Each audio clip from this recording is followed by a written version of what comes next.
the Speech Language Pathology, Audiology, and Hearing Aid Dispenser Board.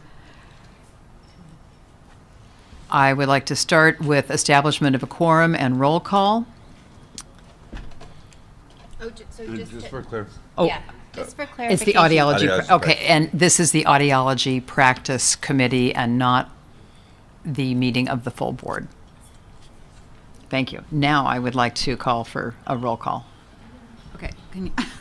I think we you can hear talk me? on the microphones without having them. You want them like right here in the middle, right? Is this okay? Does that Can you pick hear us me? up? Okay. Yes. Okay. Marcia Raggio, audiologist, committee member. Dee Parker, speech pathologist, committee member. Kelsey Pruden, DCA Legal. Paul Sanchez, executive officer of the board. Allison Grimes, audiology practice committee member. Chair. Chair. Too many things to think about. Okay, so we do have a quorum for this practice committee meeting. I would like to begin with reviewing. Do I need to ask for the public to introduce itself before we continue with the meeting? If you'd like to. Okay, yeah, I would. I would like to ask members of the public if they would so wish to introduce themselves, but it is not a requirement. So if there are members of the public who would like to introduce themselves, please go ahead. Vanessa Hina on behalf of the Hearing Healthcare Providers of California.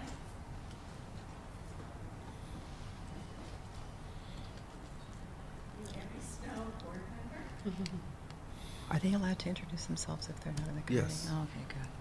I'm Tony Varian. I'm here from Hearing Well Club in Woods Village, California. For future, if you want to have people do this thing, give me a call to the mic. Up to the microphone. Okay. Yeah. Okay, thank you very much. Now.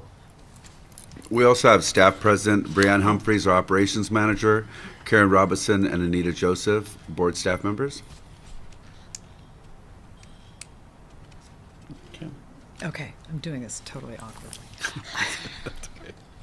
Okay, I would like to, now we will move ahead with the Audiology Practice Committee meeting. We will start with review and approval of the May 12th, 2016 committee meeting minutes, which are under tab 2 in the board book. And are there edits? And I have a couple of edits to these minutes, and other committee members might as well. Are there edits on the first page? Let's start with that. Okay, on the second page, I would request that on the second line of the paragraph that begins with Amy White's name, that the words dispensers or be inserted before the word companies. So that line should read aids from being serviced by dispensers or companies. And then I would like to change the word manufacturer to dispenser. So that line would read, second line would now read, aids from being serviced by dispensers or companies other than the original dispenser on the next agenda. Marcia, does that make sense to you? I'm just reading it again. Okay.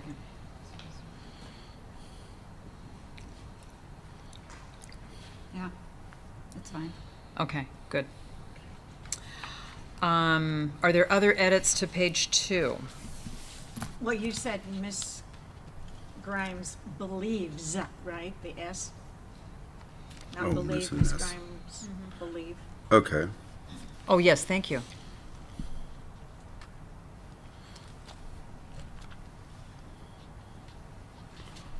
No other edits to page 2?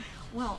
Oh, I'm sorry. Help me out with this. The way I read it is, let's see, in I, 1, 2, 3, 4, 5, 6, 7, 8. The most important change in these new standards, you're talking about one change, right? The most important change in these standards It should be is. Oh, yeah, the Not most are. important change is. Yeah, you're right. Very good. So strike the word are and insert the word is. And it probably should be is the reporting requirement. Yes.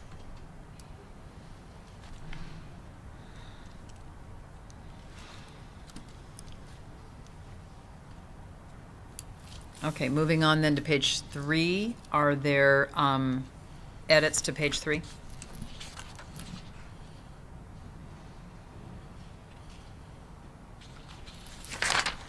Okay, is there a motion to approve the Audiology Practice Committee meeting minutes? So moved. Second. Marcia, do you vote yes? Or let's have a roll call vote. Oh, yes. Yes. Yes. Okay, those edited practice committee minutes are approved. I would like to call now for any public comment for items that are not on the agenda.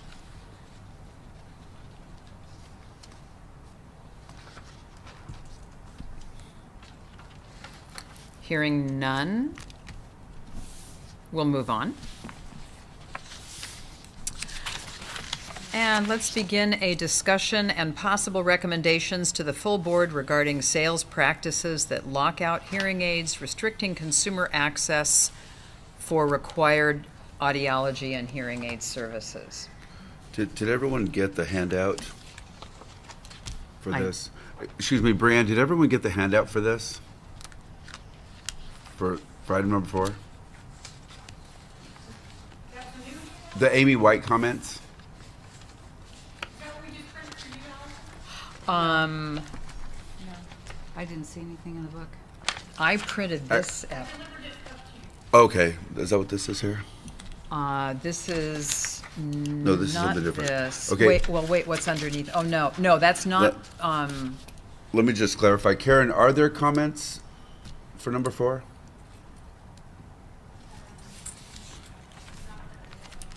Okay. Okay. Well, go ahead. I just wanted to make sure there wasn't anything to hand out. okay. So just to refresh the discussion, I'll recap briefly my understanding of what the issue is, and I've lived through this, so I think I understand it. The issue is that certain hearing aid manufacturers, when working with certain dispensers or dispensing groups, create an electronic lock on the ability to digitally reprogram hearing aids after they are sold, such that the hearing aid consumer, the hearing aid wearer, is obligated to return to the original dispenser or obligated to return to a dispenser within that dispensing group in order that a hearing aid can be reprogrammed. This obviously has the potential impact of basically restricting service to a hearing aid that a person has purchased and yet cannot get appropriate servicing for, depending on geographic and other access factors. We have had some comments at previous board meetings about this problem, and I think at this point, is there other background information that either of you would like to provide before we kind of go into some possible action items? I don't have anything to add. Are there any comments from the public on this topic? Please, could you approach the table here and use the microphone? And if you would identify yourself again. Sure. I couldn't hear you, ironically, when you introduced yourself. I'm sorry. Okay, yes, well, you can read the captions. Barely. Tony Berrient, Hearing Well Club, Laguna Woods, California. I'm also connected to the Hearing Loss Association of America, but today I'm just representing the Hearing Well Club. I'm very familiar with this practice of people being locked into only getting services where they purchase their hearing aids. And it is a big problem in our community. In Laguna Woods Village, we have 25,000 residents, and the average age is 80. And at that 80 mark, you know, it's probably 60-70% with hearing loss, and they go for low budget, so they wind up going to places. I don't have to name them, and then they're stuck, and they're not necessarily getting good fitting, and they have to find another location of that brand, and that gets difficult. So, I'm in favor of unlocking or not having whatever it is you need to do. Fix that. Yeah. It's not consumer friendly at all. So. Well, I very much appreciate your comment. And honestly, I would have to say, as an audiologist who's been on the receiving end of one of those locked hearing aids, I was mightily annoyed when I found out that I couldn't manipulate the hearing aid for my Yes. own patient because it had been purchased elsewhere. So, Yes. Yeah. And we have major manufacturers that are providing their hearing aid to certain groups, and normally they would be able to be adjusted anywhere, but because they came through this buying group, you can't. So, yeah, I don't like that. And I have over 800 people on my list, and I average 100 in attendance in my monthly meetings, and I hear this complaint all the time. So, thank you. thank you. I appreciate that You're welcome. input. Allison, do you know what particular companies this is their practice? Well, I think it varies with the dispensing group. I know that there's one manufacturer who sells hearing aids to dispensers, audiologists, and the software is unlocked. But under that manufacturer are certain brands of dispensers. And if the hearing aid, the exact same hearing aid, if it is dispensed under that brand, it's the same hearing aid, but it has a different name and the software is locked. And I won't name names, but yeah, I think it's probably more widespread than I'm aware of. I'm just wondering how that fits in with companies that, like High Health Innovations, to name names, that provides a product that you have to get online, and it's proprietary programming, so the person has to send the hearing aid back to somewhere to be programmed, unless they happen to have a regional area that person can go to. Otherwise, it has to go back to some long distance location. I was not aware of that. That's really interesting. So is that just a different shade of this same problem? So that purchaser cannot bring their hearing aid to me, for example, to be programmed, because I don't have that software. It's not locked per se, in that somehow it's locked. You just cannot. Because isn't out there. that particular hearing aid is a proprietary to High Health Innovations. Is that correct? I've actually never worked with one of those hearing aids. I haven't either, but likely because of that. But people come to me, have come to me with, malfunctioning and unclear on what they need to do, how they can handle it, and I've helped them get back to the High Health Innovations to get it sent in. That is really fascinating. And that actually then is an issue that crosses state lines, because it's my understanding that the parent company is not even in California. And yet, if you have United Healthcare, you are essentially obligated, if you want to get the hearing aid under that benefit. It's my understanding that in fact, I get the emails every day saying your patient has been redirected to High Health Innovations. Yeah, that's really interesting. Same kind of, similar problem. It's still a consumer issue, because they're having to give up your hearing aid, have it mailed off, and hopefully they're going to, address your issue and send it back to you, and hopefully it's right, without any personal contact, is not the best health care. Right. It would seem to me that one distinction that should be made at the time of purchase, whether it's High Health or another company, would be to disclose to the recipient, to the purchaser, that this hearing aid can only be serviced within a closed set of dispensers who are able to access the hearing aid through their software. That should be disclosed at the time that the person purchases the hearing aid. I don't know whether it is or not. Perhaps they do, but I don't know. But yeah, it should. And I will say that I think it is not always disclosed, because I have had at least this one patient and probably others who were surprised and quite annoyed to learn that I couldn't help them. Yeah. I'm sorry, Vanessa? Vanessa Kahina on behalf of the hearing healthcare providers. We haven't adopted an official position on this issue yet, and it's just that an issue right now. But in taking an internal poll of most of the executive committee members of HHP who are solo practice, small business, hearing aid dispensers, many of them have the same frustrations, and many of them see a lot of the same problems when their patients come in relatively remote geographic areas, and if they're the only shop in town, that patient isn't able to get access to immediately fixing their hearing aid, which is a huge impediment to their daily life. So we're really intrigued by what the board wants to do with this and want to be very helpful in terms of coming up with any solutions. We have questions about federal issues, proprietary knowledge, things like that, just because if there is a particular manufacturer, if they're using any device in the hearing aid, that they might keep that as sort of a trade secret, if you will. So we have questions on that, but in order to serve our patients best, we want to continue down this line and hope that also when the hearing aid dispenser committee is able to get a quorum, that we can participate in this process there as well. So we really appreciate you bringing it up. Thank you. I don't have any sense of whether the FDA has regulations regarding this kind of thing, and if so, does it trump anything we would do? Pardon that word. You read my mind. That we could do at the state level about it. Yeah. So I can answer a little bit Thanks, of that.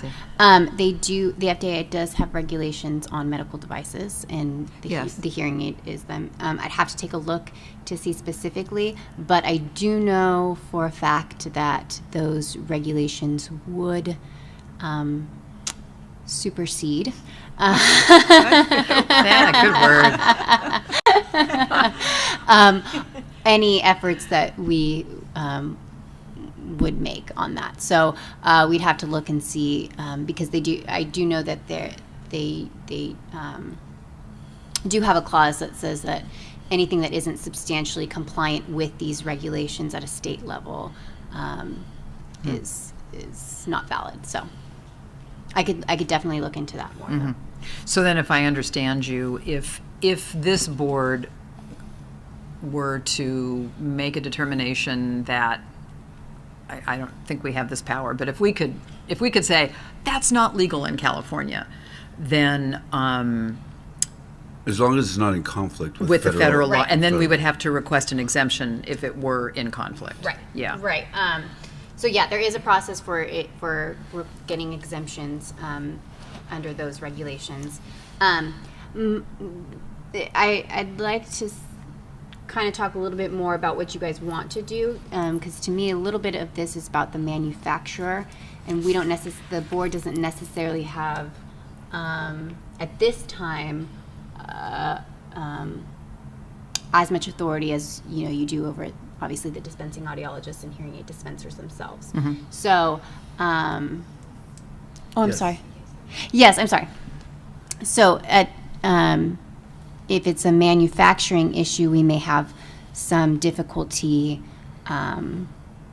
with our authority over the manufacturer. So, in sort of chewing this over, I came up with 4 possible solutions. In my brain, these all seemed like really good ideas, but I'm sure there are reasons why either the law or the manufacturers won't like my solutions. Number 1 would be require the hearing aid sales contract to make full disclosure at the prior to the point of sale or at the time that the hearing aid was dispensed. I don't know how we could enforce my second thought, so I'm going to scratch that one. I thought, okay, they have to verbally advise the patient. I'm not sure how we're going to enforce that. 3 would be, the third possible thing that I thought of is that the patient would have to be provided with some unlock key that they could use if they needed to. So a digital key which sounds complicated and probably wouldn't be very user-friendly. And and maybe simplest of all, is simply to say, and here I'm sure we'd run into some other problems, simply say that in California you can't sell locked hearing aids. That violates our dispensing laws.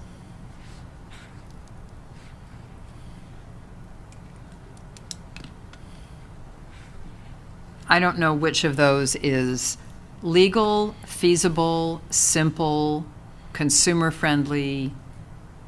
I guess it would have to pass all those tests. I would think the first thing you said is probably the most viable. Uh-huh. How we do that and so on, I'm not sure whether. Well, we have other language in laws and regulations that stipulate you have to write this on your contract in 12 point. Yeah, exactly. Yeah. I don't know if that seems. Well, we probably need to answer some questions first, and one is trying to define what the current federal regulations are. And I think once we know that, we can probably come up with some additional questions as to what we're looking at. Are we looking at a disclosure? Are we looking at restrictions? So maybe at this point we need to do some more committee work, some more research. So, and is this also something? Is it just a manufacturer, or is it something that is happening within the licensing population?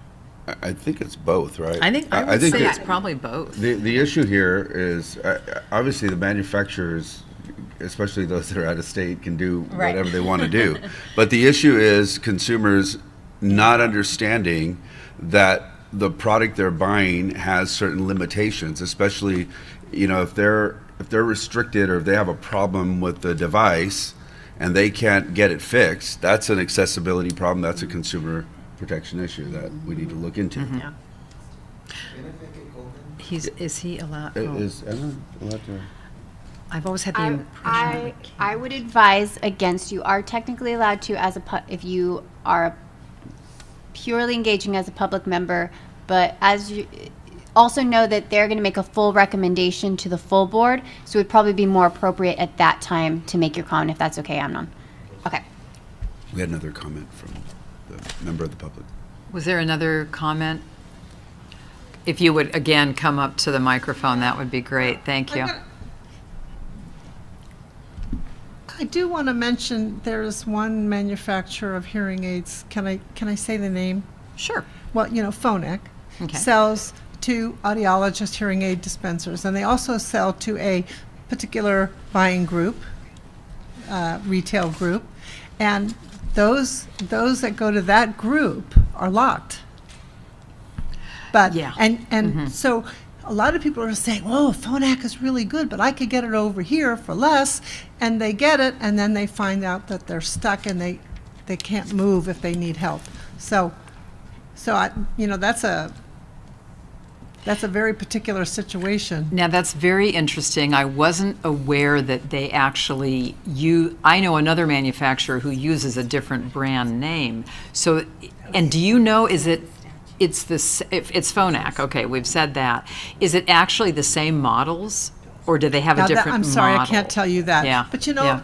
when it comes to that model number, the average consumer isn't really Yeah. totally savvy about that. They've heard the name, they've heard that it's very good. My friend has one of those. I'm going to get it over here and $1,000 cheaper or whatever. Uh-huh.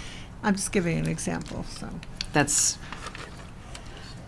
a good example, because in my experience, it's been the same hearing aid. You can recognize the hearing aid, but it has a different name on it. So it's like relabeled with a different name, has been my experience. I don't know what yours has been, Marcia. I haven't had a whole lot of experience with it beyond hearsay. Uh-huh.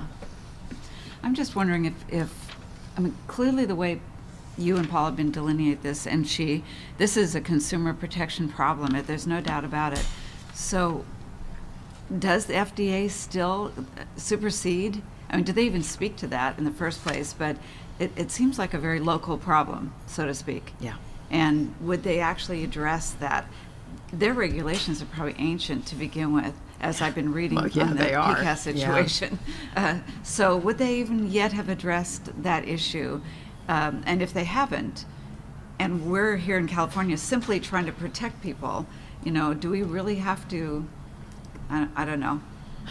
I would bet you $100 that this is not in federal language. I've never. I would, and if that's true. Yeah. Then what are our restrictions on at least Allison's first suggestion of disclosure? So, you are right that they're ancient. And so it probably doesn't speak to them at all. It was even before computers when they wrote those regulations. And so we would just have to look to make sure that there wasn't anything that there was any language that restricted this in any way. And because I do know that they do speak about, different sort of the written verification that you have to give. So we just have to make sure that we are compliant with the rules that they have established, and that that option number 1 is not substantially uncompliant with it. But the second point, I think so I really don't foresee that being a hurdle, but I do want to check into it. And make sure that we're okay there. The second thing is that it would probably require statutory authority, though, because just briefly looking right now, what you guys do have in terms of requirements is all by statute, and then giving you the authority to further define in regulation. So any further sort of warranties or disclosures would probably have to be a statutory. In retrospect, it's too bad that we didn't think about this, or that it wasn't an issue on our radar screen when we just went through the change from 30 days to 45 and the tolling, when we all had to redo our contracts anyway. That would have been a great time, but that's water under the bridge. And that section of law dealt with consumer warranty protection. So there's another section of law that deals with the requirements of the contract that we can look at. I think we do have a lot of questions, though, to answer. Probably need some more background information so we can know exactly what we're dealing with and how widespread this issue is before we address it. And then we'd want to get input, obviously from the hearing aid dispensers too. Yeah, well, I think we can certainly see, based on what you've just said, we've got Orange County. I've experienced it in Los Angeles. I know it's an issue. Amy brought it up in the Sacramento area. And these are major manufacturers. These aren't just... Contra Costa and Solano are that list as well. Say that again? Contra Costa and Solano would be in those geographic... Contra Costa and Solano County. Yes. Counties. Yeah. So how would we do this? Is it something that Kelsey looks into on our behalf, or is it something that this committee needs to take on as a project? I would suggest that Kelsey look at it from the federal regulation standpoint, but I think that this committee can take the lead in researching the issue and coming up with some recommendations for the board. Marcia, do you have any other, or Dee, do you have any other ideas? I just kind of threw those out off the top of my head as I was reviewing this, but are there other workarounds or other...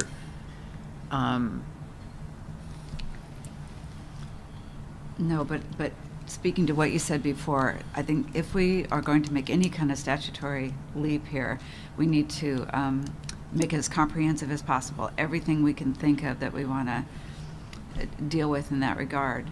Yeah. I just know that to get a waiver from the FDA it seems nearly impossible. Well, apparently it is impossible. Well, but I think that we may not even need a waiver because we don't really know what's in there. I know, but if if we're it has to tackling, go to that, it worries me.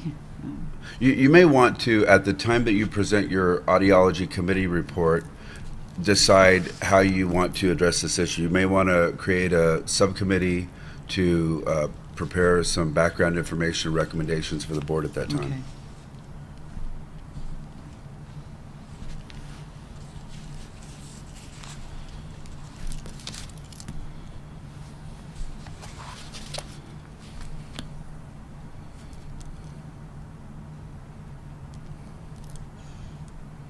And I think too, just in thinking about how I'm going to research and help you guys on this, I think that at least I have some questions as to your goals. You know, if you do want to require disclosures, you know, that doesn't alleviate really the problem of that if they do buy it, even if, let's say, they don't read the disclosure, or they, you know, and people are still buying it, consumers are still buying it, then it still has this problem is still there. So I really would like to talk a little bit more about what your ultimate goals are and to determine what the best route is. Can I back up a little bit? It's one thing for us to develop any kind of regulatory language or whatever we have to do. It's quite another to enforce it, and it's a costly thing, as we know. Are we bringing more work to the board for those licensees who may be in violation of not creating any kind of disclosure, and the board has to investigate and document and prosecute? I can answer that question. The answer would be yes. Potentially, you would be creating more work, but that would not be an issue. That would not be something to disqualify the initiative, because consumer protection is our priority. And if we know that people, you know, are buying something that is a problem in the future because they don't have access or they can't get it to work for their benefit, then that's something that we should be looking into. No, I agree. I agree with what you're saying. It's just how we craft it, how we sculpt it, so that it makes it the most... I agree. I think it would have to be, and again, all this is premature until we've really identified what the issue is, but anytime you create something that has to be enforced, you want to develop it in a way that it can be easily understood and that it can be enforced by board staff if necessary, with the ultimate goal, obviously, of consumer protection. Here's my personal opinion. Looking in my crystal ball, as soon as the minutes from this meeting become public, I think the manufacturers are going to hear about it. I think they're going to get nervous, and I think they're going to make a business decision to don't do this in California because it's just, we're heading for trouble. That would be the easiest way. Maybe that's overly optimistic, but I think that these manufacturers, I do not want to call attention to the fact that they are in essence tying the consumer's hands in a way that the consumer doesn't know. It doesn't make the manufacturer look very good. I'm betting that they're going to cut and run. And the important thing is whatever process we choose, whether it's appropriate to, through legislation, create statute, or by, you know, through regulations, whatever process we choose, promulgating regulations, we're going to get input from the public too. And I think that's really important to hear about this, whether the scope of this issue, you know, how widespread it is. Yeah, I think well, definitely what the should. issue is. Mm-hmm. I agree. And I think that's an area where your connections at Laguna Woods and other parts of the state where we know that this is an issue, that will be really helpful to get that consumer input. I just thought of something. No, I'm not so sure that the manufacturer is just automatically doing the locking.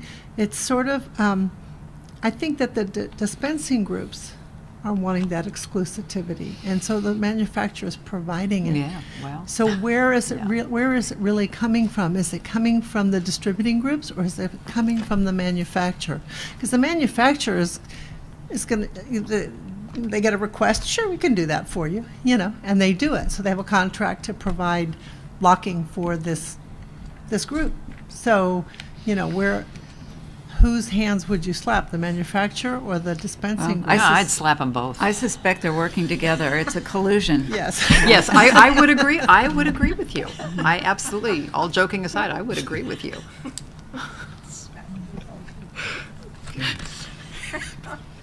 Now we're done slapping. Yeah, now that we're done slapping, yes.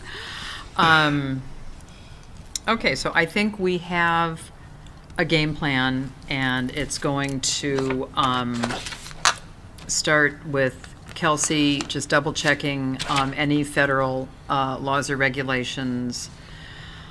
Continuing to get additional background information, and certainly the more consumer input that we can have on this topic, I think it will help to, especially Vanessa, if you can help us with different areas in the state beyond the ones that we're familiar with in Southern California. We'll start to do an assessment through their membership and some of the chapters there.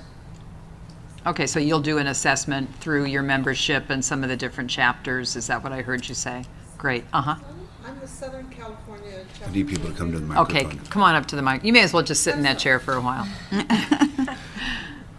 I'm not representing HLAA today, but I am the Southern California chapter coordinator for HLAA. So, and I have 11 chapters under my wings, and I work with the Northern California chapter coordinator. So, if we can be of assistance, we're happy to do that. Well, certainly HLAA, which is Hearing Loss Association of America, that would be a very important consumer group in, to help us get a full picture of what's going on in California. We have 21 chapters In California? in California, 11 of which are in Southern California. Maybe you could answer something I've always been curious about. Is HLAA, if you put that hat on for a minute, supporting high health innovations method of hearing aid distribution? Yes, this is the national office, and so they're also supporting PCAST, and they want people who need hearing aids to get them, and right now it's so expensive and the pathways are so difficult, and so yes, they did. It started about 3 or 4 years ago that they were in agreement with the model, I guess, that it presented, only because it gave people an opportunity to have hearing aids that may not otherwise. So. Good. Thank you. I wasn't part of that decision. And they also wanna get too lock much their off hearing aids. Okay, Oh, yeah. you mentioned that, so yeah. Okay, so that is our plan. Anything else from either one of you guys? Okay, so that concludes that topic. And we can move now to what was just hinted at a minute ago, which is the update regarding the PCAST and related topics. Paul, do you have some remarks you want to make on this? No, I think I included the PCAST report, and you were going to talk about just some of the issues with the over-the-counter hearing aids without medical clearance. Yeah. So as we've talked before, is there do you need, no, you were doing this with your No, I'm watch. just I thought you were, fiddling with my watch. I thought you were signing to me saying, take a No, break. as I read in the book here, there's no untoward messaging between board members. No sign language, no No passing texting, no notes, no emails, texting. No. We'll be good. Good job. Okay, and all of these materials are available for the general public, all the materials they in the are. board book? Okay, so. We have some materials in the back, and they're also available on our website. Okay, good. So if I can briefly summarize what is really a very complicated issue, it's no longer called the Institute of Medicine, but in my mind it will always be the Institute of Medicine, but it's now called the President's Council of Advisors on Science and Technology. PCAST issued a report last year which said in a nutshell, hearing loss is a problem. Hearing loss is a problem that affects the majority of people over the age of 50. And as you yourself have just said, hearing aids are expensive. The distribution channels are not very straightforward.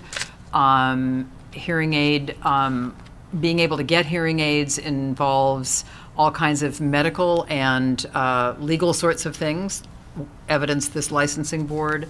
So long story short, only a small percentage of people who need hearing aids actually purchase them, and that's a real problem, especially as more and more research comes out that clearly shows the relationship between impaired hearing and not addressing hearing loss, resulting in social isolation, possible depression, and possible dementia. I think that's all been pretty well borne out. So the PCAST report went through a lot of these issues around how people obtain hearing aids, the costs of hearing aids, the medical and legal hoops, if you will, that people have to jump through, and concluded that Americans would be better served if non-surgical air conduction devices intended to address bilateral, gradual onset, mild to moderate, age-related hearing loss, which they are calling basic hearing aids, were available over the counter. It would permit the user to self-diagnose, self-treat, and self-manage a condition that they believe that opportunity needs to be made available. In so doing, the FDA, it was recommended that the FDA should preempt state requirements, that would be us, that over-the-counter devices have to be sold by credentialed dispensers.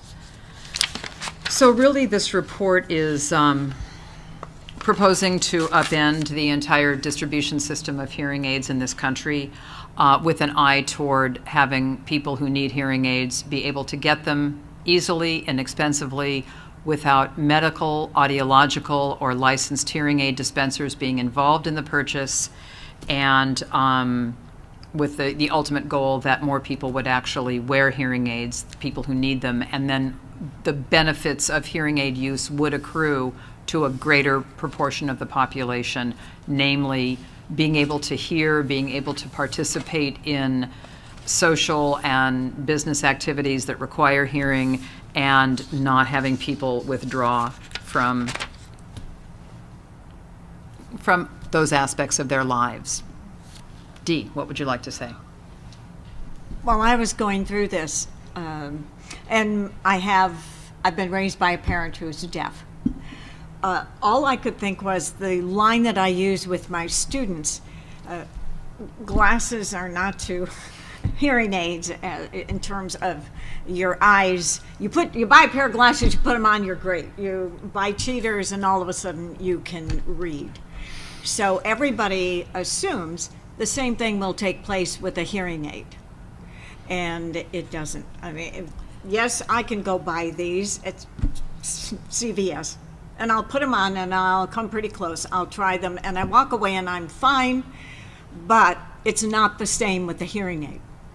And I don't think people understand that. Who's going to help them with the training component? My mom has so many friends, the hearing aid is in their purse or their drawer, because they didn't understand you really need to learn how to use that device. So reading this, the overarching thought that I had was, who's going to train them? Yes, you can read these things and do it, but, and I may be wrong, with her and with her friends, there has always been the component of the training, and that came from either the audiologist or the hearing aid dispenser. And I would agree with you in part. And I think that the PCAST report is careful to limit their recommendation to individuals with mild to moderate, bilateral, high frequency, age-related sensory hearing loss.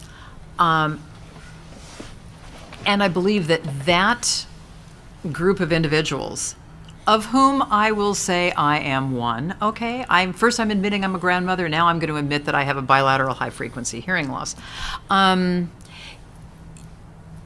You really can put them on if you have a good attitude. And you really can put on a pair of hearing aids if you have a good attitude and a positive attitude. And you really can achieve fairly quick benefit.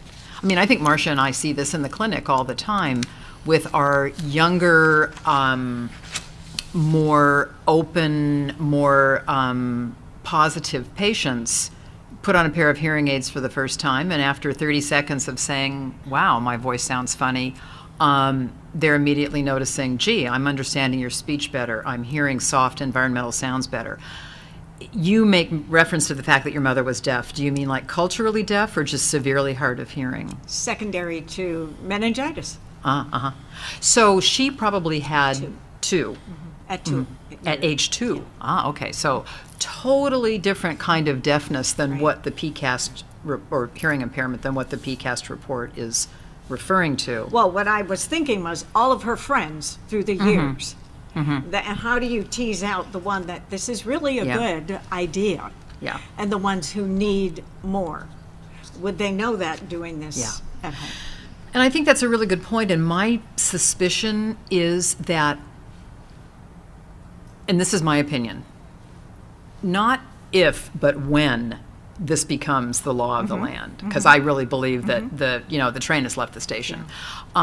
We will see younger users adopting technology earlier Oh, and absolutely. adapting much more readily than the patients that we see coming into the clinic for their first hearing aids at 80, 85, 90. So I think that will have, that there will be some impact. You're absolutely right. There's the market for audiologists and hearing aid dispensers is not going to go away, but I do believe that the market of people who will accept hearing aids, it will become more like getting cheaters, buying a pair of cheater glasses. What do you think, And they'll know Marcia? how to do the technology. Yeah. I have several thoughts about this. I'm sure you do.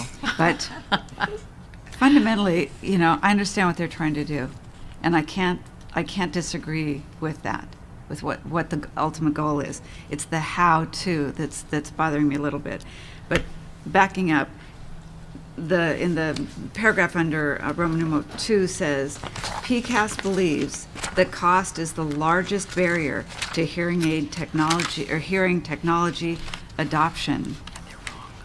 That's just not true. Yeah. Even Frank Lin, who is a major proponent of this, and I don't think he's part of PCAST, but he's certainly a major proponent, has publicly said multiple times that even in countries with socialized medicine where hearing aids are completely paid for, the adoption rate is only slightly higher.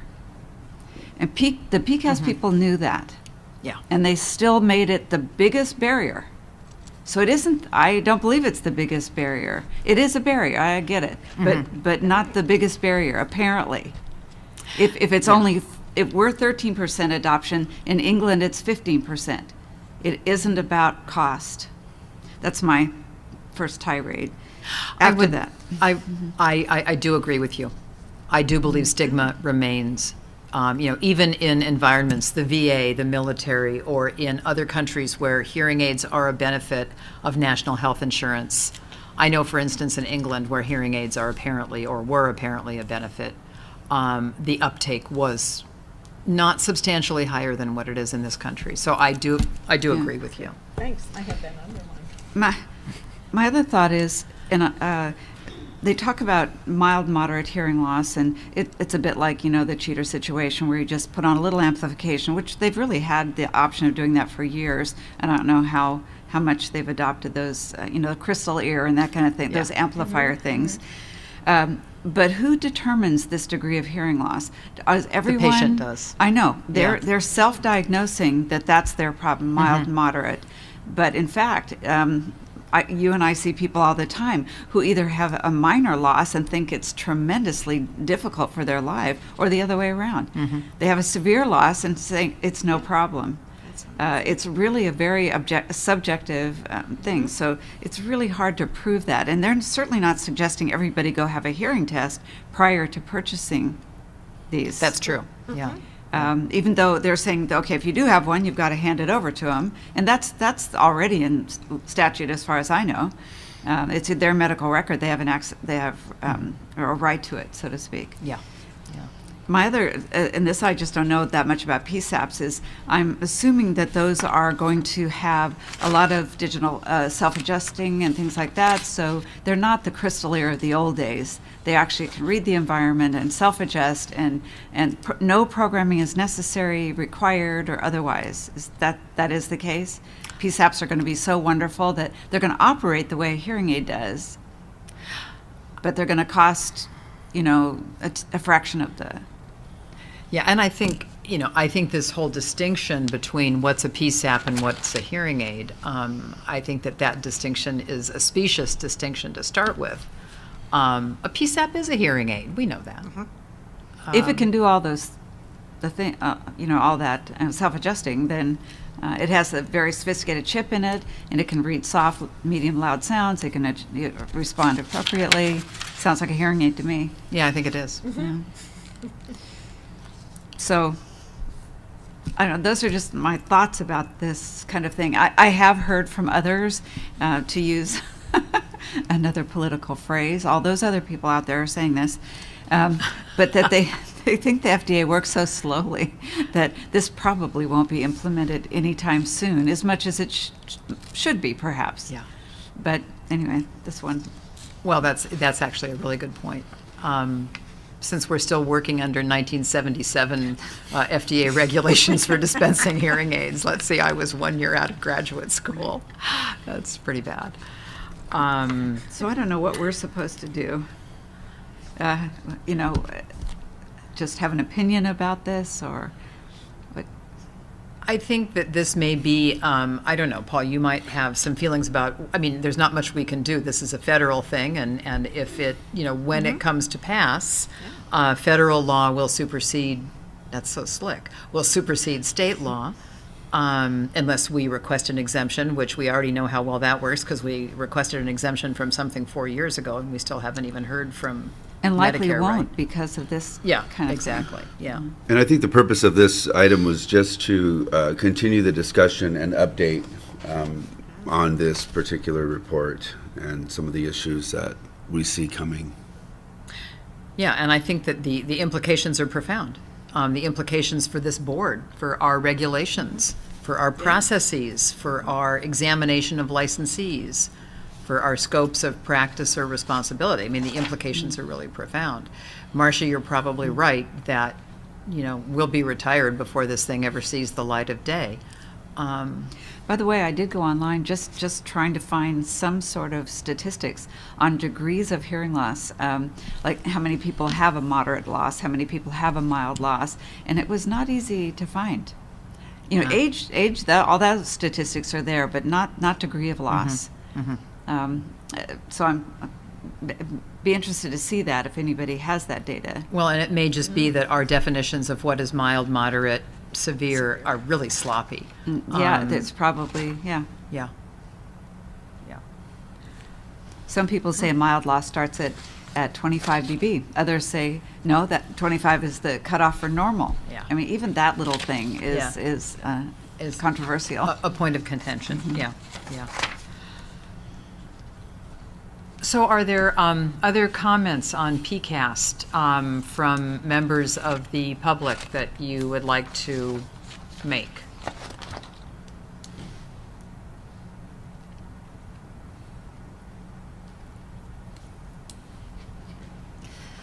Vanessa Kahina on behalf of the Hearing Healthcare Providers of California again. We have, through the International Hearing Society, our international sister component, taken pretty significant reservation with a number of the recommendations made in the PCAST report. Chiefly the concern is that on over-the-counter, despite the fact that we do promote patient access to affordable devices that work for them, we are worried about the spectrum that hearing loss happens on and of a patient possibly needing more or less than what they're going to get. If they're not diagnosed or assessed by a professional at the highest level of their training, then a patient might or might not know what's going to be the best option for them.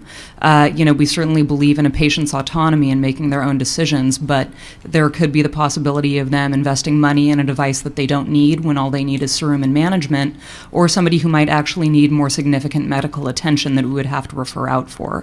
This is obviously a years-long process. We would have to take a good long look at our Practice Act in California.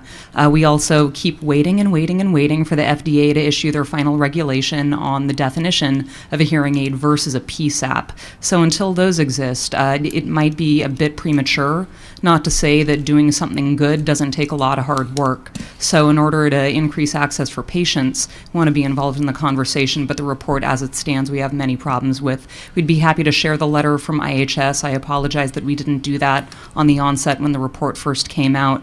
PCAST additionally didn't consult with the International Hearing Society during the development of that report. So on the actual report itself, we have some problems, but if we're looking at solutions in California, there might be some things that we could discuss, but not before a final recommendation and then the FDA regulations. So we appreciate you hearing us out. Mm-hmm. Thank you.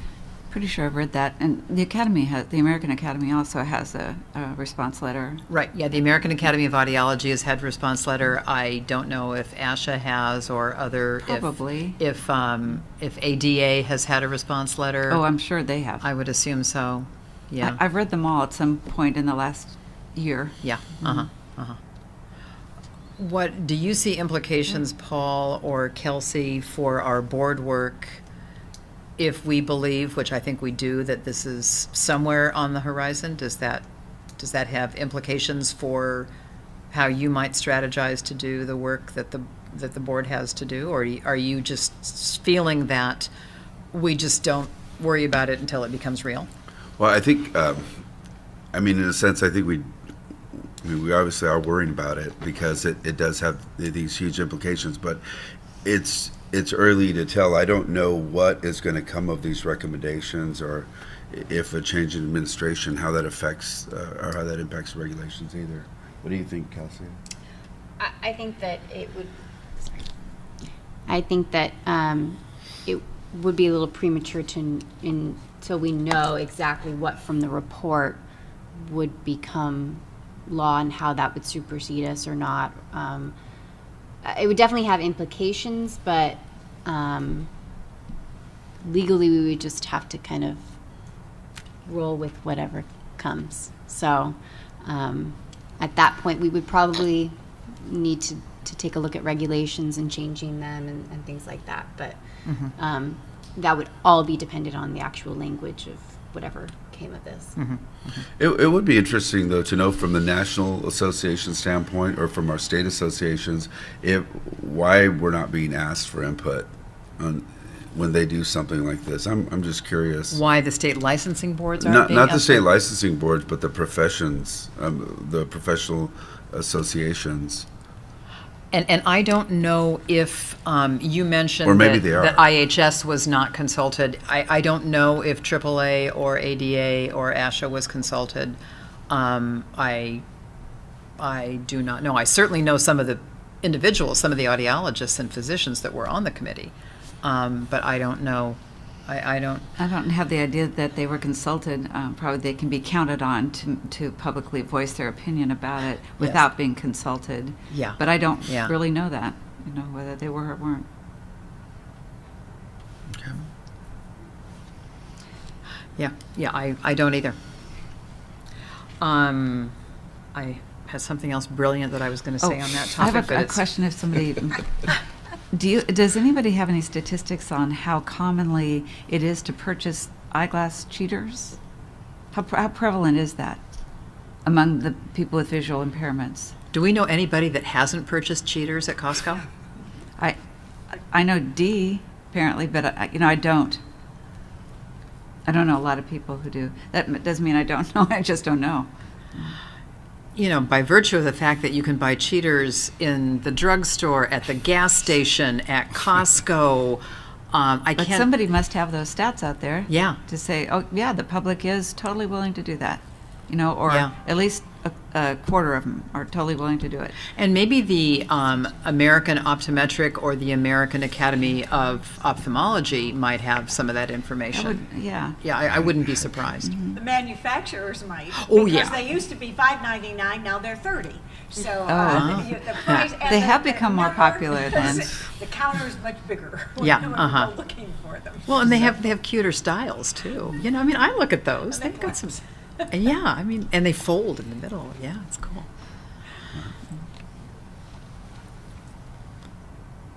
Anything else? Okay. Well, that was an interesting discussion. They tell people to go to Costco. for their Let's, hearing aids. I heard Costco. We're just saying physicians often just tell people to go to Costco to get their hearing aids or Yeah, to or get they're their cheaters. cheaters. Yeah. But of course, if they tell their patients to go to Costco to get hearing aids, Costco, at least in California, still falls under our hearing aid dispensing and audiology laws and regulations. Right. Yeah. Okay, let's move to another perennial favorite subject. That which has no solution. And let's move to item number 6, discussion and possible recommendations to the full board on risks to consumers due to California Children's Services Program issues. And I feel that this is something that we have been discussing for years. And we probably have, huh? Well, for me, 1 year, but yes, Oh, for you guys, that's right. it's been, Oh, goodness, it's really not a laughing matter. So, not a whole lot new on this topic to report, and, you know, Dee or Marcia, if you have any updates, that's good. I will tell you that the, I think really my main, the main issue around consumer protection or consumer access can be sort of boiled down to the fact that children who are covered under CCS do not have the same level of access to cochlear implants, and I'm going to be specific for a moment to cochlear implants, do not have the same access to cochlear implant surgery that children who are covered under private insurance have. So to me, this is simply an example of unequal access to care that potentially has lifelong implications for children who are hard of hearing and deaf. In the past several months, there has been a concerted effort to communicate with CCS, California Children's Services, over issues of access to implants for kids that are covered by CCS. This culminated just last month. Well, let me back up for a minute. In spring, after several audiologists in the state had a conference call with CCS, CCS came out with a new regulation that required the participating audiologists in the cochlear implant centers to generate very labor-intensive reports on how children who had already had cochlear implants surgically placed, implants that were paid for by CCS, on how those children were doing in terms of their speech and language and auditory development. This is an entirely new requirement that was placed on the CCS centers, cochlear implant centers. There was no reimbursement associated with the laborious reporting that they were requiring. The cochlear implant centers in California, of which there are, I think, 9, maybe 10, got together and conferenced and decided that as a group we would say, no, we're not going to do that. Not right now and not in the way that you're requesting. We were able to get a delay on the requirement for the first report to be submitted, so that's been pushed off until next year. We have repeatedly asked CCS for a meeting. We had one phone meeting, which was somewhat unsatisfactory because they were in process of changing from one manager to another. We've now requested an in-person meeting in Sacramento, and several of us have volunteered to fly to Sacramento to go to a meeting. And I've just learned today that the current manager of the program is leaving, and a new manager will be coming in. So this is going to restart the whole process again, is my fear. So I think that the fundamental issue, the consumer issue that I see, is that there is unequal access to care, and this care has lifelong implications for how deaf children communicate and are successful academically, psychosocially, for the rest of their lives. And I don't know how to solve it, except that I would like to probably see this considered for inclusion in our Sunset Review report. because this is a problem that is statewide and it transcends individual centers' ability to do anything, to make a change. And it's just extraordinarily frustrating. So that's our latest update as of this morning, that we're losing the point person that we thought was helping us through this and helping to set up a meeting. She just emailed me probably 3 hours ago to say, oh, and by the way, I'm leaving, and this unit will be taken over by somebody else. So I feel like we're restarting the clock. Each time we get close to an actual face-to-face meeting, I feel like that we're kind of going back to. Is this the person who was in, is it Lisa Satterfield's position a few years ago? No, actually, and that's a really good point. So back in the day, CCS has had a consulting audiologist. They in the past, in my memory, I can think of 4 consulting audiologists who have consulted for CCS or been part of the CCS system. There is now one audiologist for the entire CCS system who has a complete job of her own, but because she's an audiologist, she gets thrown some of these cases, although she's not particularly expert in this area. She doesn't have the same stature on a statewide level that the previous audiologists have had. So really these decisions are being made by people with background, I think, in nursing or public health or some other area, but not by audiologists. And that's been, I think, one of the roadblocks, one of the frustrations. So I think that cochlear implant audiologists in the state who participate with CCS, and certainly families who have deaf children in the state, I think this is important enough that this is something that I would like to see rise to the level of discussion in our Sunset Review report, so that maybe we could get some action on a statewide level, because what we're doing, we're doing all that we can do, but I don't know that we're going to be successful, we being the group of cochlear implant audiologists. I'm wondering, I know you've worked a lot with Becky Bignet on this, but the California Academy of Audiology was very successful in getting meetings with the Department of Healthcare Services, the actual people who make policy, and were able to change the cuts to Medi-Cal that they were planning to make. So it was successful. It took about half a dozen face-to-face meetings, but ultimately was successful. I don't know if you've already looked into that, or through Becky, or yeah, I mean, and that's certainly, that was, so you're talking about back when we were like renegotiating some of the reimbursement rates for adult Medi-Cal hearing aid patients. It was only probably about 4 years ago. Yeah. They tried they already made several cuts, but then they tried to cut more. Right. And we were able to stop them. Yeah, I do remember that. That was an amazing success, and I think. But they met with us. They were willing to meet face to face, cross the table. And my sense is that CCS is somehow siloed within the Department of Healthcare Services, and it's a different group of players. They have a different medical director, different program directors, because it's Medi-Cal, but it's CCS. And so I think it's worth a try. Believe me, we're trying to get those audiences, and perhaps some lobbying support might be helpful. Might be, absolutely. Yes. Can I make a suggestion? Allison referred to our meetings with the Systems of Care Division. They had an acting chief at the time, and we were told that we were going to get another meeting probably in June. I followed up with them last month, and I was told we'll get back to you. I haven't heard anything from them. I do know they're going through a transition, but if someone at CEA has a contact, I think if we could coordinate efforts, that would be great, especially knowing that this is an issue that, the board may want to raise at our Sunset Review. Maybe that's some motivation. If we could, get some movement on this, or actually come to the table and have a discussion without actually having to go through that process, that would be even better.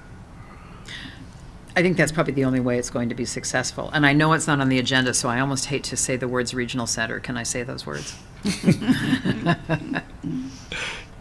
You may say those words, but I think it's in reference to what's happening here. Yes, I think you're going to say, I know what you're going to say. It's just the same kind of thing. Yeah. It is a massive state bureaucracy whose attention we cannot get, and if we get their attention, it lasts for a nanosecond, and then they're gone.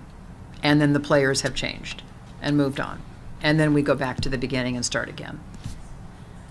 But I think it would be good to say that we've exhausted all efforts. I know that we've exhausted lots of efforts, but if there's a way to try to get that sit-down meeting with this group of players, I think that would be great. I'm happy to carry that message. Yeah, please. So as the subcommittee or the committee, does the committee want to make a recommendation to the full board for that meeting so that the full board can Oh, vote yeah. on it? Okay. Yeah. So Yes. There you would you go. like to motion that? I have to motion that the committee motion, or That the committee recommend to the board. Yes. Okay, I move that this committee recommend to the full board that we recap this discussion tomorrow and have Initiate a meeting with, to initiate a meeting with the California Department of Healthcare Services. there you go. Discussion from members of the public. Roll call vote, Marcia? Yes. Dee? Allison, yes. Thank you.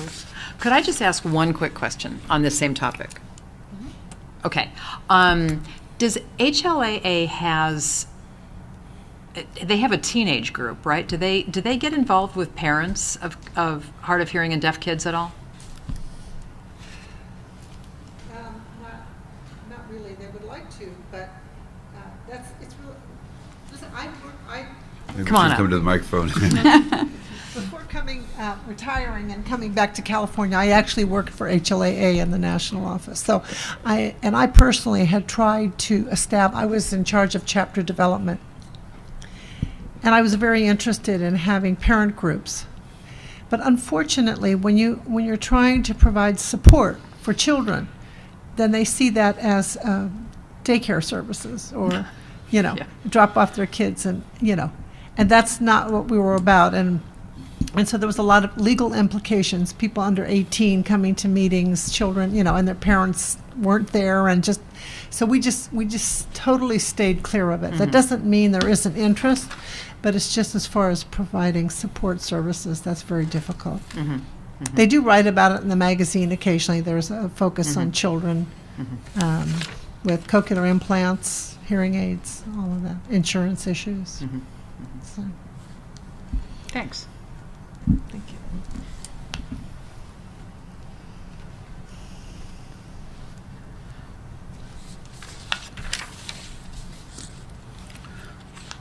That's all Okay. we have for the practice committee. Yes. That concludes the Audiology Practice Committee. And do we need to take a short break, or do you want to move right along? Probably need to take a short break to get everybody up here. Okay. Take a break. Yes.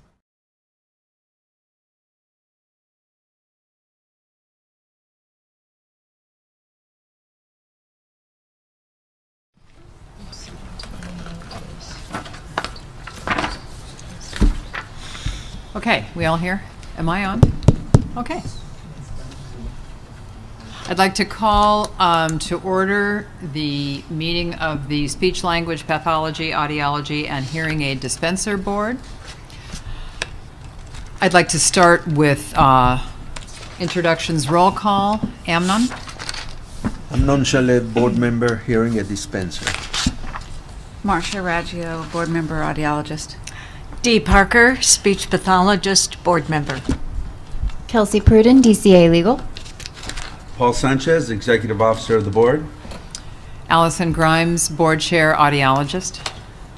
Patty Solomon Rice, board member, speech language pathologist. Debbie Snow, board member, public member. Jamie Lee, Public Board Member. And members of the audience may but are not compelled to introduce themselves.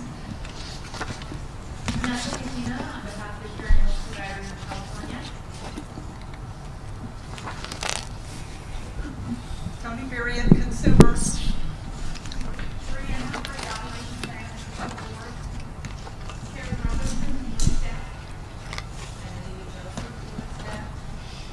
Good, thank you. And now, having established that there is a quorum, I would like to have the board go into closed session. So I will ask the members of the public to leave the room and the staff to leave the room.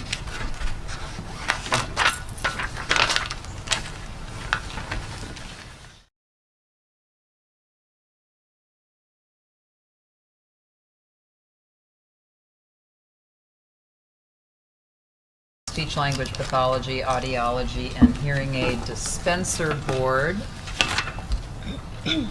And we've already had our roll call, we've had our closed session, so we were returning now to open session. And I would like to again begin with public comment for items not on the agenda. If there's anybody in the public who has had a comment that they would like to make that they didn't think of an hour ago, please jump up and make a comment.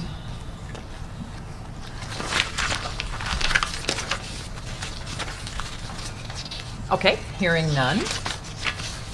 We will move on to the review and approval of the May 12-13 board meeting minutes. And I know there's a tab here for that. These are the, yeah, okay, this is under tab 4. Are there corrections to page 1 of the board meeting minutes for May 12-13? Corrections to page 2,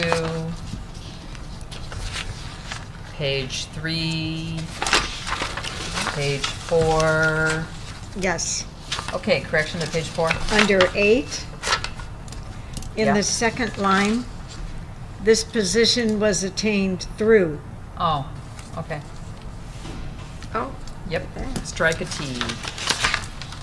And under licensing report, line 1, we are seeing the results of. Thank you. Can I just mention something? Yeah, Marcia?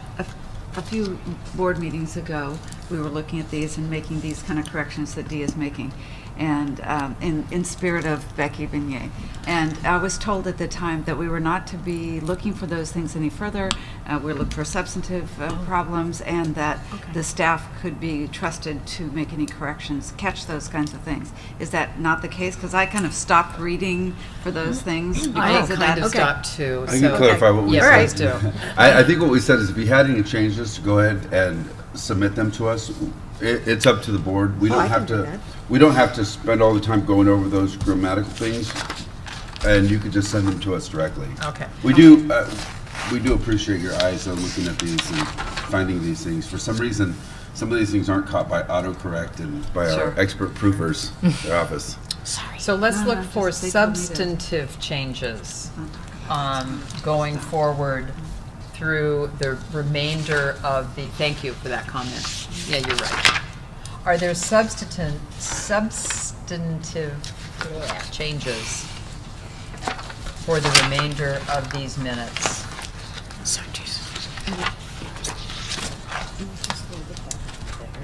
Hearing none.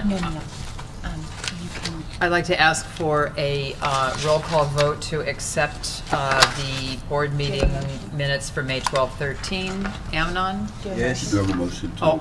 Oh, I'm sorry, motion to approve. Hello. And public comment? And public comment. I was just so charged ahead. Is there public comment on the board meeting minutes draft? These ones will be reflected, but in the future, you could just send it to staff. Is there a motion to approve the board meeting minutes as they will be edited? So move. Second. Great. Now, I'd like to call for a roll call vote. Oh, I have a procedural Yes. question. If I was absent, do I abstain? Okay. Yes. That's the third time, yes? Yes. Yes. Yes. Yes. Yes. Abstain. Okay. Very good. So that is taken care of. I would like to move to item number 5 for an update on the CPS HR workload staffing analysis report, which I assume is going to be done by Paul. Under tab 5, you have a report that the board has been working on probably for about a year. When we first came to the board, when I first came to the board, We had a lot of staff turnover. We had some retirements that happened, and we were really concerned about the board's workload. We had a lot of anecdotal information, or we could see some of the issues that we were having, but we decided to bring in some consultants to look at our processes, to look at our workload, and with the help of staff, they were able to compile a report that we have been using actually when we go through the budget process. So I've explained in past meetings what is involved in the budget process, and it's very important to have data behind some of these requests and to kind of make the case of where the board is today and what it needs.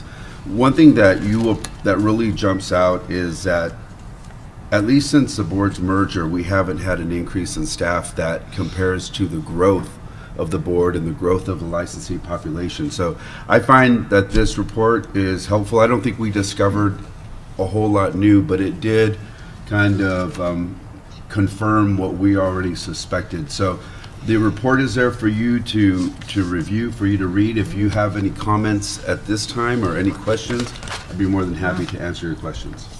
So if I'm understanding you correctly, Paul, you're saying that the growth in board staff is not proportionate with the growth in the licensee population? That's correct. Our growth has been probably above average for a board, and our growth in staff has been zero. So we just haven't gone out and been successful in getting additional staff. So that's what we've been working on for the last couple of years. So I found this really interesting, and I certainly know a lot more about the duties of the board staff. We certainly know a lot more about it. It's very interesting to know. So given this data that you now have and this evidence that you now have that says that you're short-staffed by, I think, about 3.3 people or something like that. Yes. So does this now give teeth? So when you create your budget next year, can you increase your budget to allow for the hiring of 3.3 new people, or how does this impact the ability to hire more people? Well, I think it helps us because we have been able to document workload and processes. And a lot of times when you're short-staffed, it's very difficult to do those things because you're too busy working. You don't have time to be measuring or to be going through and doing desk audits. So this has allowed us to capture that data. Yes, we've already used it. When it was in the preliminary form, we had statistical data that helped us in attaining an additional licensing staff. Right. For a board that has 20,000 licensees and only has about 2.5 people that are truly dedicated to processing those applications, it can be really difficult. So adding one person makes a huge impact. Yeah. So not only are we looking at throwing work at the problem, we actually are looking at the processes. And we've been able to make some significant changes, and I think we're seeing the benefits of that. But that's why it's important to do a report like this, because it does help us through that process. I thought the most among the many interesting pieces of it was the statistic about how many staff you have per licensed member, and I can't there was that whole find it right now. It was the table that here it is. It's on page 15, and where our board is 1 to 2,200 basically, and then you look at, I'm sorry to pick on osteopathic medicine, but it's 1 to 845. I mean, those are the highs and the lows of it all, but clearly we need more staff. Well, and just to qualify those numbers, I don't want to oversimplify it, because a board like the one you mentioned has a few staff to begin with, and I think proportionally there is some basis of comparison. But what we were trying to do, we understand that all boards are different. Boards have different license types. Boards have different complexity for their enforcement cases. Some are easier than others and require less time. All we were trying to do is compare apples to apples and look at understanding that there are differences, that there are great variances in how a board is, at least if we could look at, this is the number of licensees that this board is responsible for, this is how many staff that handle that responsibility. So it gives you a general idea that we're pretty short-staffed. Yeah. That and the other evidence that we have. Yeah, that's great. Marcia, did you have a question? I did. Patty asked it for the most part. But this is done independently, or these are people within DCA, the project team? No, this is a consulting firm that So truly independent works then. as a quasi-government agency, and their experience in doing this, I've actually worked with them in the past, and they have a unique skill set, and they were able to help us with this. It's not as simple as just getting this report and you hand it to someone and you say, here you go, we don't have enough staff, give us more people. We still have to go through the process, the budget process, which is, it starts out with looking at the concept of what you're trying to do and proposing that. And then you begin the budget change proposal process. Those requests are considered confidential until it becomes part of the governor's budget. So I can't really get into specifics, but it's based on what our needs are. And in general, you can see from the report that we don't really have support staff. When you don't have support staff, then that means that somebody's doing the work of the support staff, and a lot of times that falls on anyone from an enforcement analyst who should be looking at consumer protection issues and complaints, to a manager or the executive officer. So, we're having to go out there and make copies and focus on things that we should not be focused on because we should be paying attention to managerial things.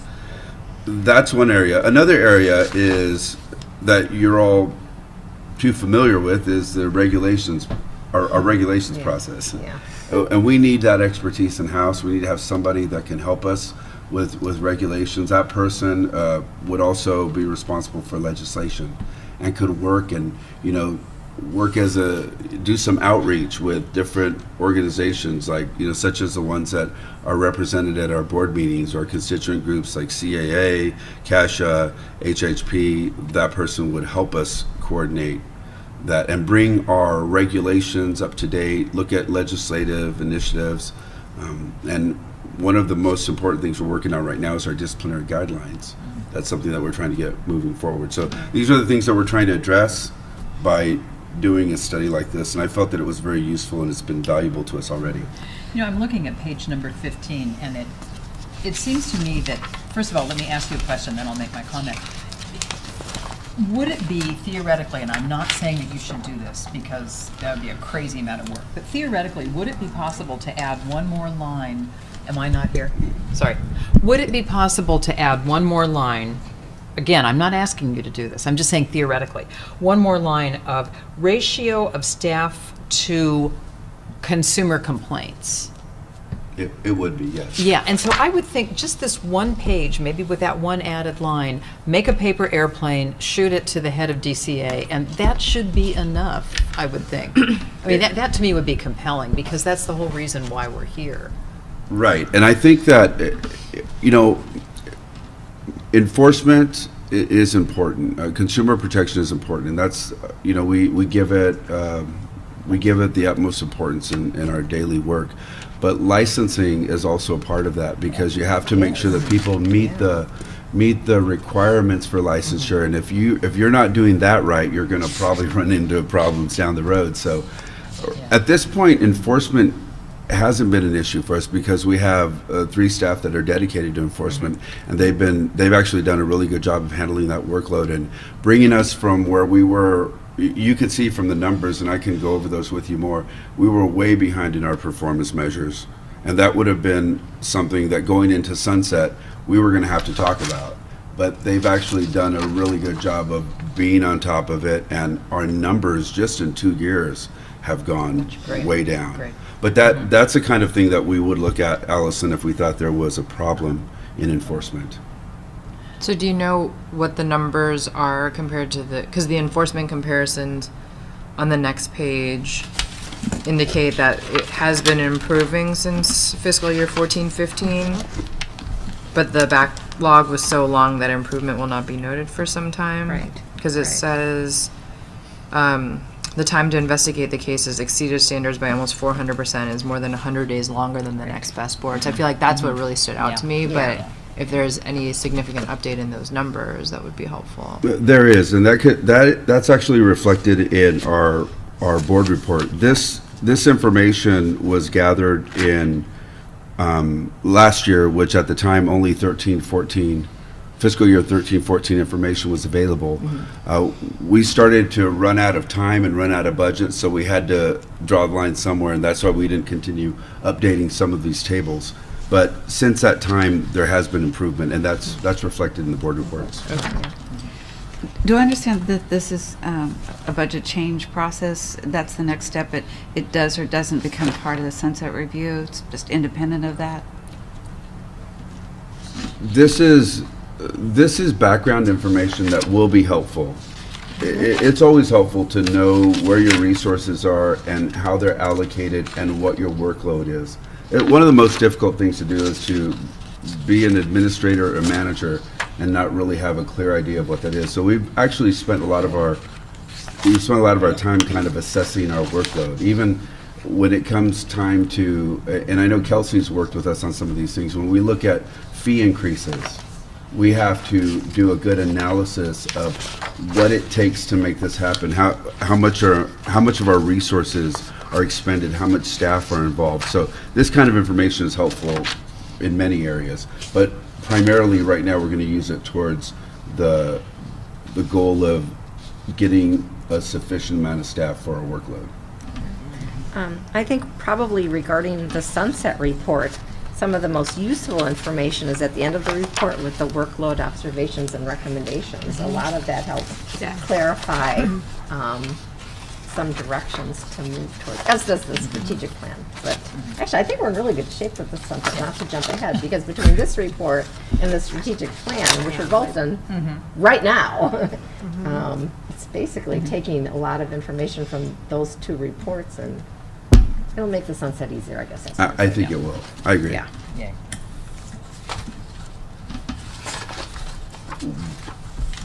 Any comments from anyone else or comments from anyone in the audience? Would you like me to go to the next item? Yes. Oh, was there?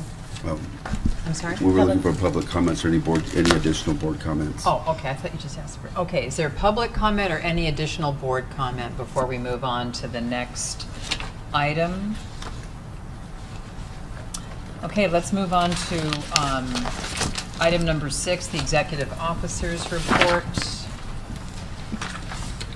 I'll go over the summary a little bit, and then we'll go over it tab by tab. As I mentioned earlier, this information helped us when going through the budget process last year. I just want to remind everybody that the budget change proposal, or what we refer to this budget process, is a multi-year process. So right now, if I'm working on attaining additional positions, those positions will not begin until July of 2017. That's why it's always so crucial to do these things within that window, because you don't want to let that window move on. If you were to let it move on, obviously we'd be looking at 2018. We don't want to go a year without having sufficient resources. At this time, we are recruiting for an analyst to help us with licensing, and that we've had some setbacks, and I think mainly because a lot of other boards or a lot of other agencies have been hiring people, and we found a candidate, but that person unfortunately took another job. So we're back to the drawing board, and Brianna's working on recruiting a licensing analyst. As far as our revenue goes, we have expended most of our budget, and that's actually behind tab 6B. So I'm going to flip back and forth here, so bear with me. But we have expended most of our budget for the year, and as I've explained in some other board meetings, the reason we've expended most of our budget is because we're busy, and we're doing the work, and we have the staff to do the work. Now, what I mean by that is in the past we've had vacancies, and if you have vacancies, things are not getting done, and if things aren't getting done, you're not spending as much money. So we've actually spent 97% of our budget. We had to actually get a budget augmentation for enforcement cases that we've been working on. And during this year, we were able to do 8 practical examinations, which I think is as high as anybody that's with the board remembers at this point. Right? I don't know if it's a record, but I know that. Okay, Brianne just confirmed it's a record. So that's probably the most that we've done in a long time, and we've been able to do this, and I'm really proud of the staff, because for those of you that maybe are not familiar with what a practical examination is, they start really early in the morning.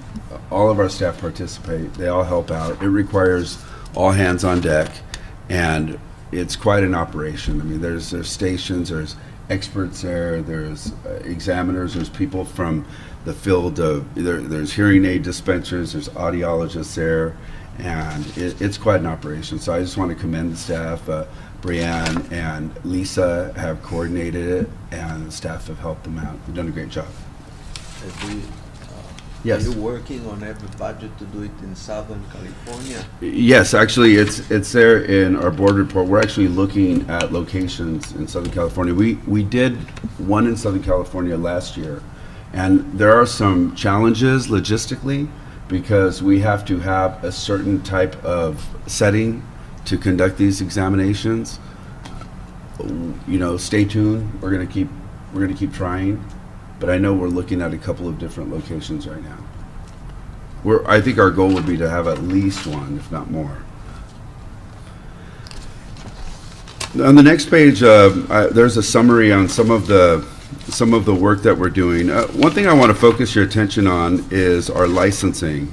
Yes. Because I feel like we have turned the corner when it comes to licensing. I decided to kind of give you a picture, a snapshot in time going back to last year, not going back to 2014, but just kind of giving you a 12-month view. If you recall, back in August of 2015, we were recovering from a larger backlog.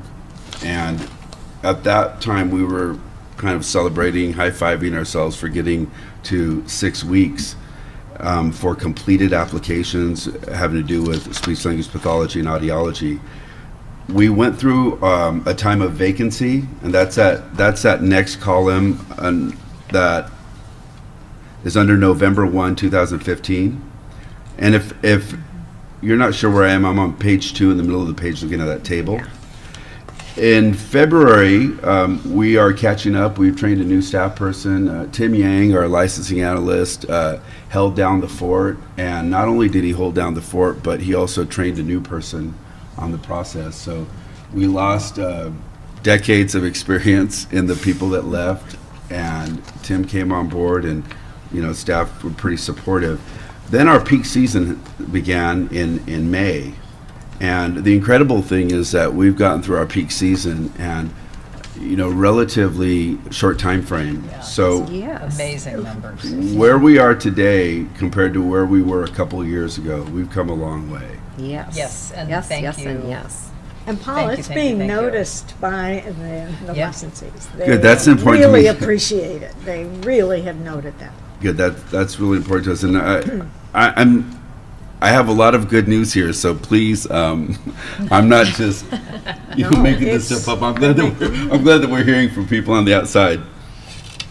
I already talked to you a little bit about practical exams. We've done a record number of exams, and we have a couple more practical exams coming up in 2016. And we're also still working on the practical exam itself, and developing it is an ongoing process. So that's something that we are continuing to do. Now, when we look at, and now practical exams are under tab 6D. So there's some statistics. If you have any questions so far on the report, on the exams or on the licensing statistics, if I could just go back to tab 6C, I wanted to just point something out. If you look at the number, tab 6C, there's a table that is titled Licenses Issued.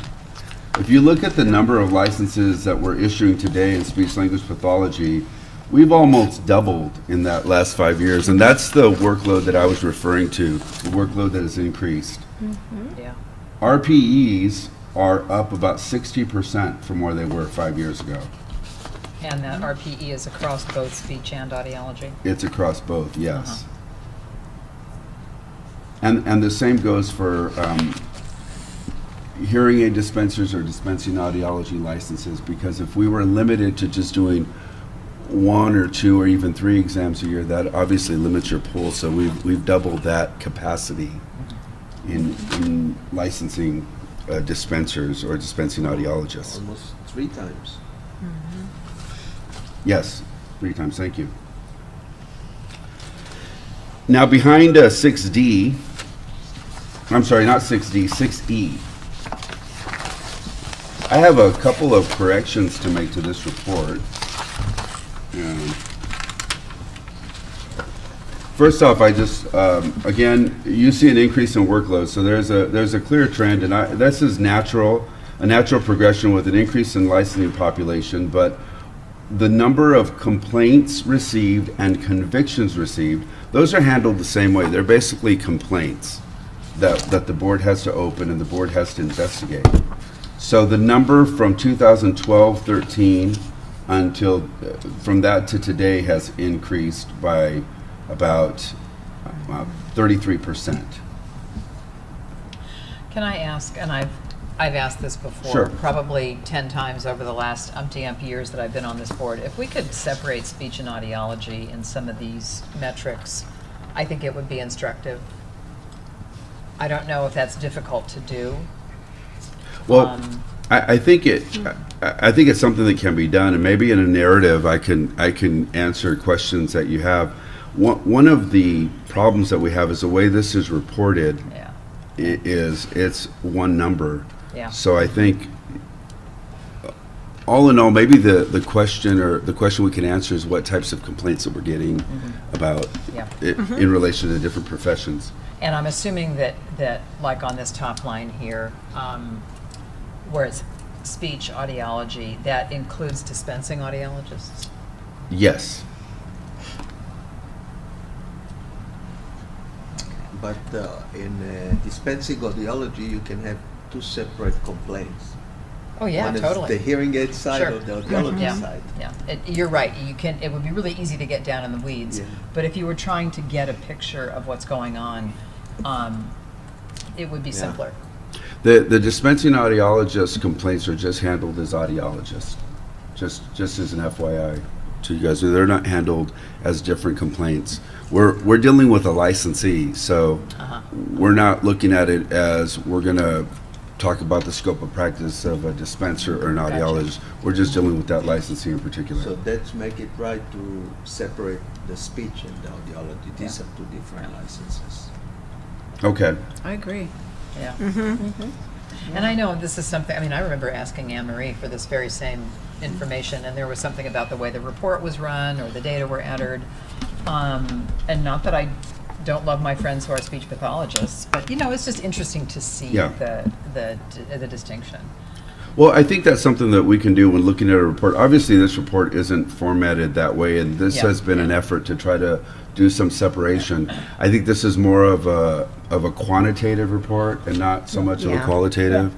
But maybe at some point down the road, some of the board members can help us, design a report that would answer your questions or satisfy whatever you're looking for in a report.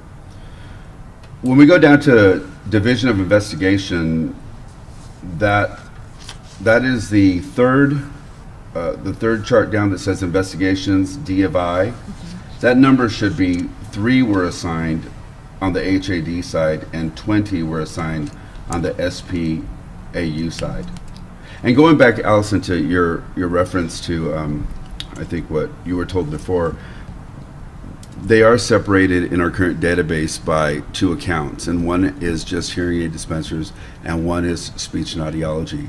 I think had there not been a merger, there wouldn't even be those 2 accounts. It would just be one. Typically, a board's only going to have 1 account, and you would have to somehow extract that manually. So that's probably what we'll have to do.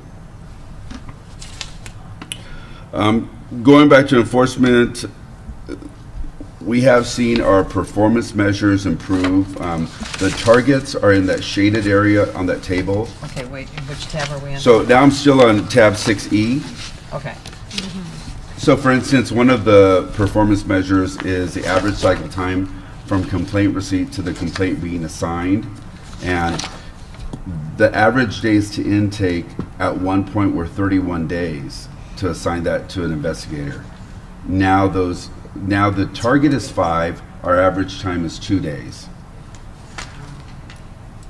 So it was going along pretty low, and then all of a sudden in 14, 15, it spiked. What happened? We lost our staff. That would do it. We had a turnover in staff, and we had to train new staff. That's right. That's about that time. One of the more difficult performance measures has to do with from the average number of days from complaint receipt to closure of the investigation process. So that's a number that, if you go to the third table, it's the line that says average days to complete. So currently we are at 392 and 382. This is a more difficult performance measure. If you look back at maybe 2012, we were at 758 and 700 days. So we've made significant changes in that. And remember, investigations, discipline, they involve other areas. And we have to work with investigators, we have to work with attorneys.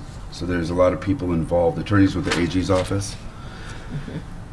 Which, if you go to the next page, there's another performance measure that's listed here, and it's that shaded area. It says the average number of days to complete the entire enforcement process for cases resulting in formal discipline. Now, if you look at the average number of days, that's the last line on the top table that says average days to discipline. So we not only made improvements from the last year overall, but overall we made improvements from previous years. So for instance, and we did separate this out as we have in other categories, the hearing aid dispensers went from 606 days, 703 days, 1,336 days to 888 days. On the speech side, it went from 1,000 to 617 to 234 to about where it is right now, 507. So the target is 540 days. And this has been a difficult performance measure for all boards to reach. At one time, this was a 3-year measure, and now it's at a 1.5 years. I've also listed the disciplinary actions that have been adopted by the board, that were adopted by the board in the year 2015-16. And at the end of the report, there's an update on the regulations, the regulations files that we're working on.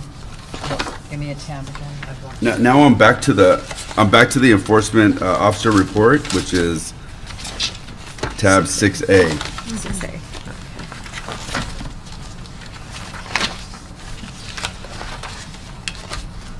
So I just have a few tables. One is the enforcement actions, and the other one is just a running table that we have that keeps you updated on our rulemaking files for regulations. Any questions so far before we go into the strategic plan? Can we say job well done? Yes, you can. Yes, made a lot of improvements, a lot of improvements. Okay, the next tab is tab 6F. And the board worked really hard on its strategic plan. You'll have to remind me of the date. I think it was in Burlingame, California. And we worked with staff from our Solid office, and they helped us with this strategic plan. We actually came up with a very Ambitious. You don't want to say aggressive. I will say aggressive. Yeah. A very ambitious strategic plan. And the next step was for the board staff to work on an action plan to actually, make this, reach these goals and reach these objectives. Just in comparison to our last plan, just to kind of give you an idea of where we are, our last plan had about 27 objectives, the same amount of goals that are basically concentrated on the operational areas of the board, meaning enforcement, licensing, legislation, administration, that kind of thing. We had 27 objectives in our 4-year plan from 2012 to 2015. And this time we have 30 objectives. Last time we For had... a similar period of time. For a similar period of time. Actually, we have one more year built into this plan. Okay, so 30 is proportionate. Our last plan, we identified 37 tasks. On our current plan, we identified 218 tasks. Whoa! Wow. You're going to be really busy. Yeah. And I think part of the reason is not to exaggerate that we have so many more tasks, but I think it's just that we, in working with the solid staff, which were different facilitators than what we had before, they were a little more detail oriented in going over the steps. So that's very helpful. It's not smaller pieces. Yes, I don't think it's too detail oriented. I think that the tasks that we captured were still high level, but they were things that we had to capture. Now, why is this important? Because when we look at the operations of the board in our board meetings, I think that our board meetings should be concentrated on those strategic objectives that you have identified. And what that does is that keeps us focused, it keeps us on task, and it assures that we get some of these objectives done and complete at the end of our plan. For instance, our last plan, we had, of our 27 objectives, we met 5 of them. And of our 37 tasks, we met about 12. Now, some of those were beyond our control. With Breeze, for instance, Breeze didn't come to pass. You're not going to meet the 10 objectives that you had there, but some of them we just weren't able to do. So one thing that I think would really help us is to make sure that our board meetings are concentrated on those objectives. We have the action plan behind this tab that I've identified. What does that tab get? It's 6F.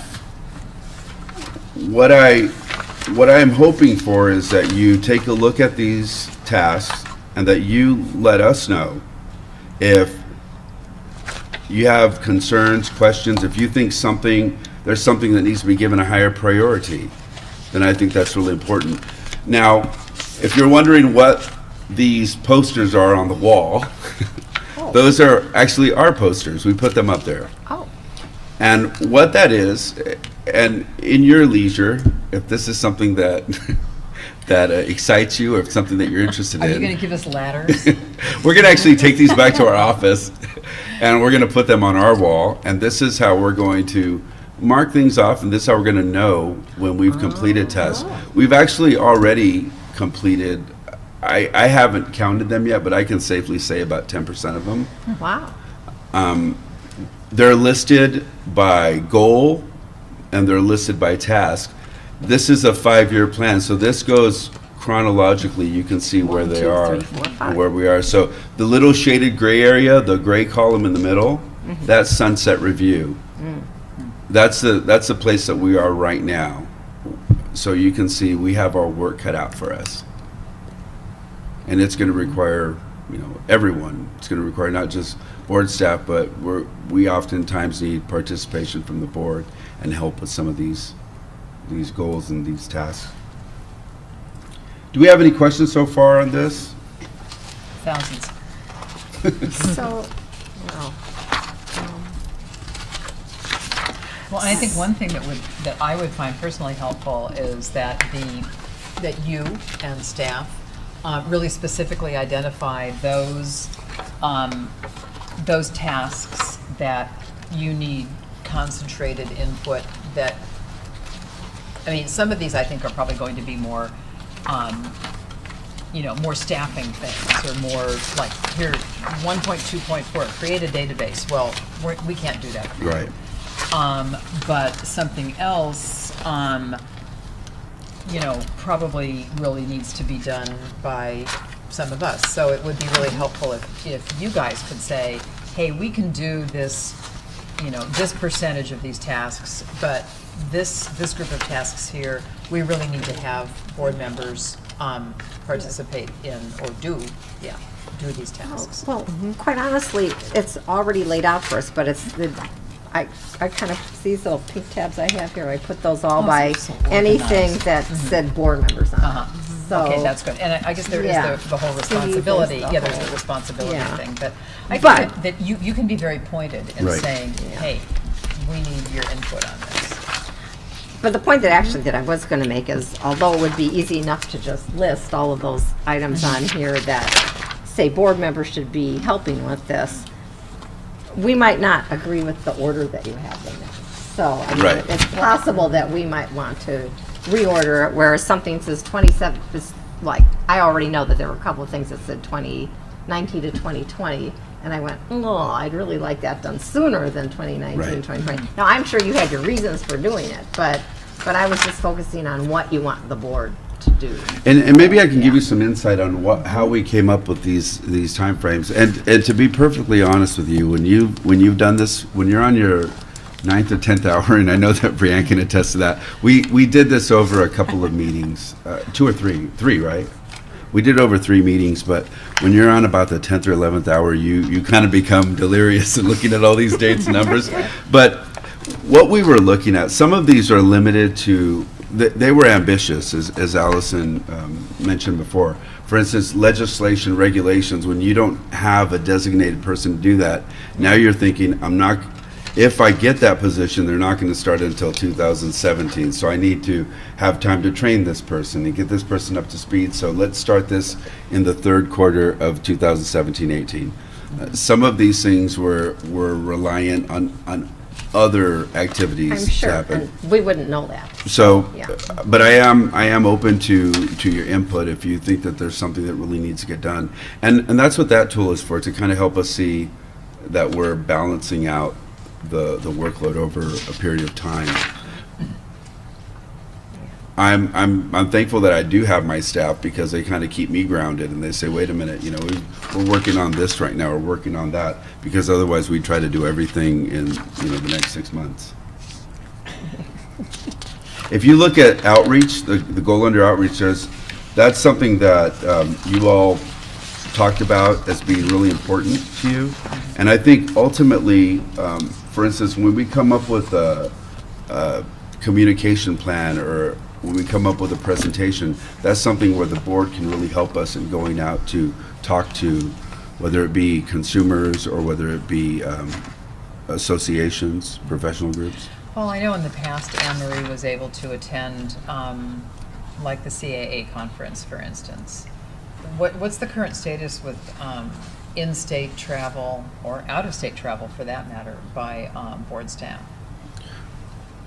I think something like that has to be approved in-house. I've actually gotten approval to attend the California That's great. Academy of Audiology That's conference, and I'm open to attending any of these conferences or meetings. It's just something that we just have to go through the process of requesting them. Good. Any other questions? We'll move on to the next item.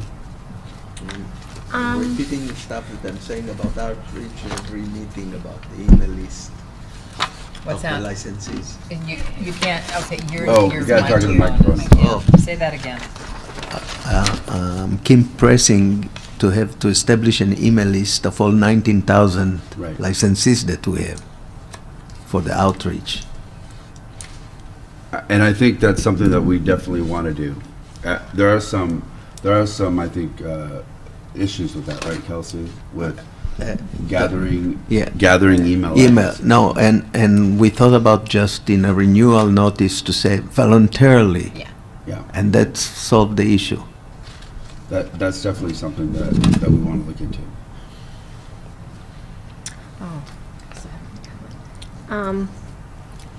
I think probably just regarding the actual board itself, besides outreach, the other thing that jumped out on me was Goal 5, Program Administration. It's on page 27 of the report. And it's a discussion about restructuring our board meetings and committees. And I think that's something really important that we need to be discussing. I think that's an important thing for us to do, to take action on, Right. actually. Yeah, so I know it's supposed to happen the last half of this year, so that's probably an important item for us to discuss at our next meeting. I didn't see I it on actually the have really agenda. good news for you. What's It's that? actually on our agenda. Oh, is it? Yeah, we're going to start talking about it Okay. when we go over the board member manual. Oh, good. Yeah. Okay, great. But this Excellent. is an example of some of the objectives and tasks that you identified, and that was increasing the capacity for the board and committee deliberations and progress in order to more effectively address a greater number of board-related issues in a timely manner. So this is one of the tasks that we identified.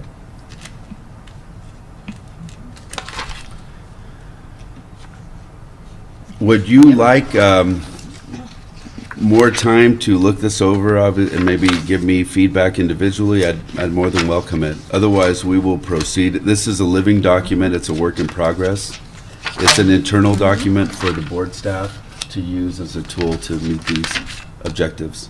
How would you like feedback? Just individual input? I think that would work just fine. You could just Yeah. send me an email with any questions or any issues you might have.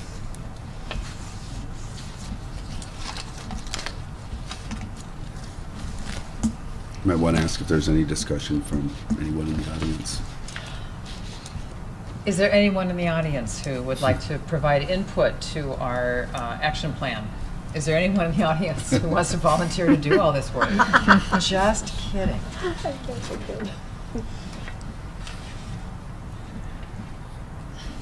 Okay. Good. All the fun stuff on this first day. Do you want me to go to item number 7? Sure, keep it going. Keep it going. Yeah. Just as a process check, we're at about 4:20, so see if we can cover the sunset review in the next 40 minutes. And if we can't, we can talk about it more tomorrow. Well, I guess I'm not sure what everyone's knowledge is of the sunset review process, but I've tried to include some information for you just on what it means. And every board and bureau goes through a process where a joint committee of the legislature evaluates the board's progress, and the board reports to this committee. This is actually a very important process in state government, an important process as far as transparency. It holds boards and bureaus accountable. It's unique because I don't know that departments have the same requirement, but boards have it. And I think one of the reasons is because a board is run by appointees and public members, and it's a way to ensure that the board is doing the work that it was mandated to do, basically. And what that means is this Practice Act, it has a sunset date on it. And this is the legislature saying, we're going to continue the board or we're going to sunset it. So it's a very important process, and it's important to us. The board itself is required to basically give an account for everything they've done for the last 4 years. And you can see included in your packets, if you go a few pages down, there's a report that says background information and overview of the current regulatory program. This is they call this a questionnaire, and this is basically what we are to report on. I've included a letter from the Senate consultant on the Committee of Business Professions and Economic Development. And this is a letter to all of you as board members, telling under you. the same tab? This is the first document under tab 7. Okay, that's the memorandum. Okay. Yes. Oh, the memo. Yeah. This is basically just kind of informing you of the process. One of the things that they're looking at is how we're doing. This is where they will look at our statistical numbers. They'll look at changes that have happened at the board, maybe any glaring needs or issues that might arise. They want to see what we've done since the last sunset. How are we doing on the issues that were identified? And they also want to know from the board what are new issues this is an opportunity for the board to carefully consider those issues that they may want addressed by this committee. I have for your viewing pleasure up there a poster, a larger poster.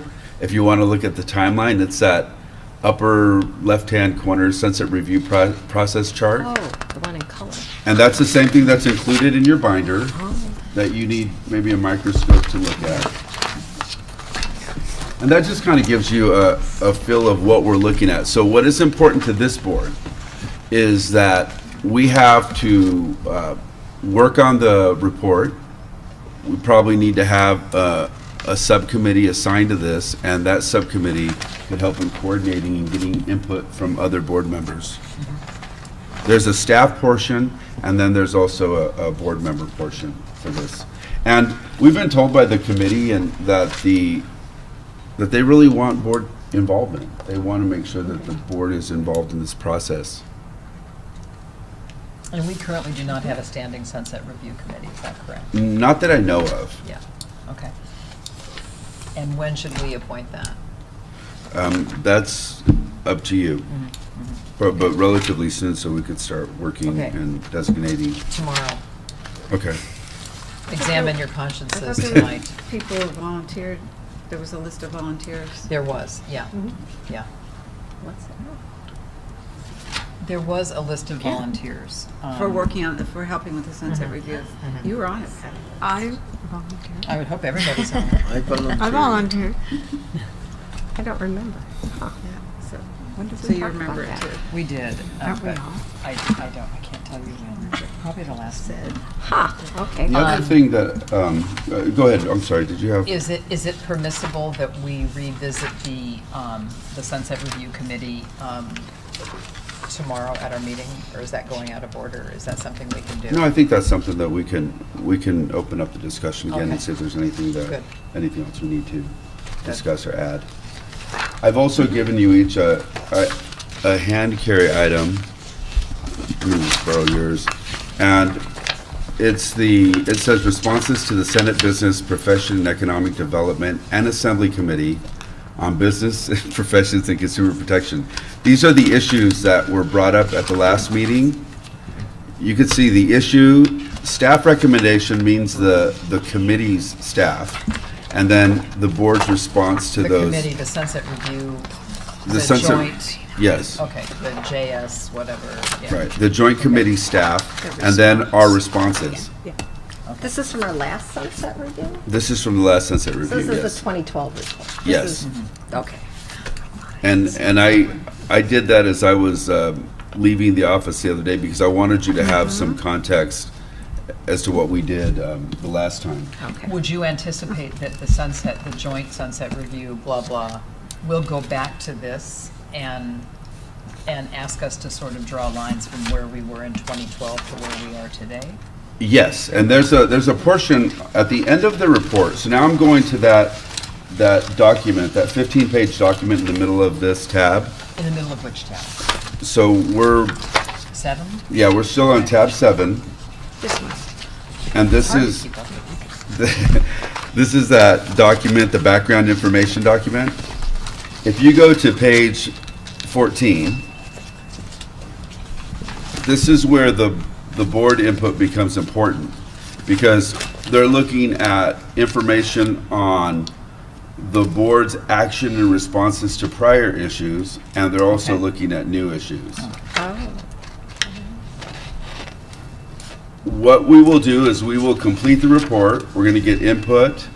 We'll include attachments, reports that we've done, studies that we've done, and then we submit it to this committee. The committee reviews it, and then they come back to us with questions and issues of their own.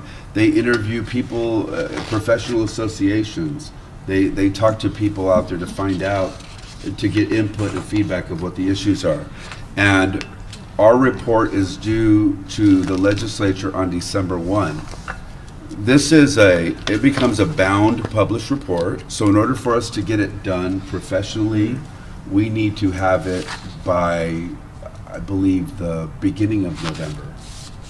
to get within that time frame. So as you can see, we don't have a lot of time. And if you're looking at the timeline, what this will ultimately result in is a public hearing where I will be accompanied by 2 board members, and we will testify before the legislature and answer questions on any issues that they might have. And then the legislative bill comes that allows us to continue as a board. Optimistically. Yes. Are there any questions on number 7? Thousands. Okay. So then we can assume, or we can plan that anything that was discussed in the 2012 report may be scrutinized, and we may be questioned on how far have we come since 2012 on long-term fund, licensing, enforcement. I mean, I would assume that they would look at the last report and want to see that we've made progress in Yes. these areas. It very much like an audit. When you get Yeah. issues that are brought up in an audit, which, well, I'll get to that in a minute. Very much like an audit, when you have issues that are brought up or recommendations, this is the opportunity for the board to agree with the recommendations or raise any issues that, not everything is as it appears, and sometimes there's an explanation that's warranted. For instance, in issue number 5, the board explained why, what that law meant, and that had to do with course approval. So there's an explanation there. I can go over it with you privately if you want to talk about it offline. But it kind of gives you an idea of this is the board's opportunity to kind of respond to the issues that are raised. Mm-hmm.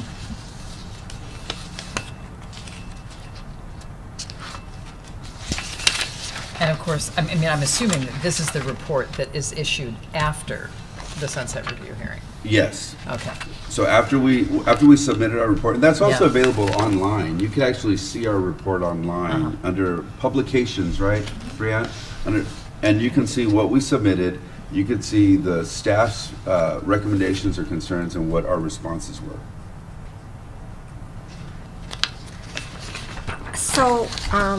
So just to clarify one more time, this information from the 2012 report, this is what they gave to us after the hearing or before the hearing? Before the hearing. This is in preparation of the hearing. Oh, okay, so some of this was answered at the hearing, or our responses were provided? Yeah, at the basically hearing? these responses were covered. Sometimes the written responses are enough. Sometimes they want to discuss them with you. Okay. And we will get this type of report for this upcoming season sometime after December 1st? You mean the response from the committee? Yeah. Yes. Okay, but we don't know when. I think it's in that timeline. They give us enough time to respond. Okay. Oh,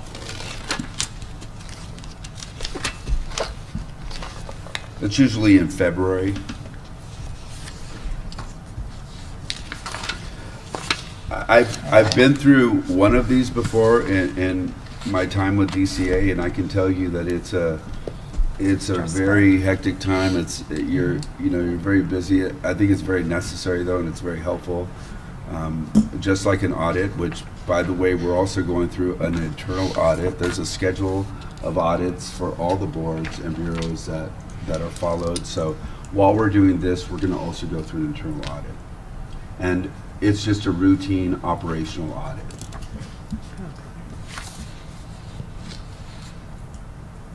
So if you see one of our staff members, give them a hug.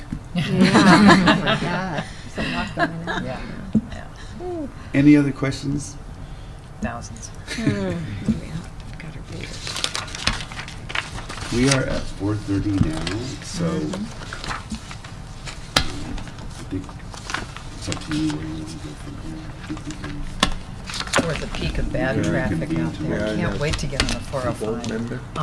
We We are now the board member manual. It's the last item. Yeah, we probably don't want to start with that, though. Or do you? So, sorry, just for procedural purposes, are we tabling the board sunset committee 7E for tomorrow? Yes. Do you want to take public comment? What- Just before? Oh, well, Decide what and we're let gonna me, do. before we even go there, let me just, what's the general sense from the board? Do we want to plow on? Do we want to call it a day? I think we should do the manual. So that's the last item of the day, right? Paul, what's your anticipation of how long the manual is going to be? Well, How long will that discussion be? it depends on what your input is. I can just tell you that Kelsey and I have worked on it. I started this. This is something that I committed to doing for the board, but thankfully, Kelsey stepped in recently. She took a look at it, and she's also familiar with board manuals, having worked with other boards. We had a new board member manual that was very high level and didn't have probably. Sorry, wait, before we go, let's do public comment for item 7 before we, Oh, I'm sorry. before we decide Yeah. whether I or think, not. I Oh, think we now I already get- did though. Did we? Yeah, we did. Well, we can do it again. Is there any public comment on item number 7, just to make sure we covered it?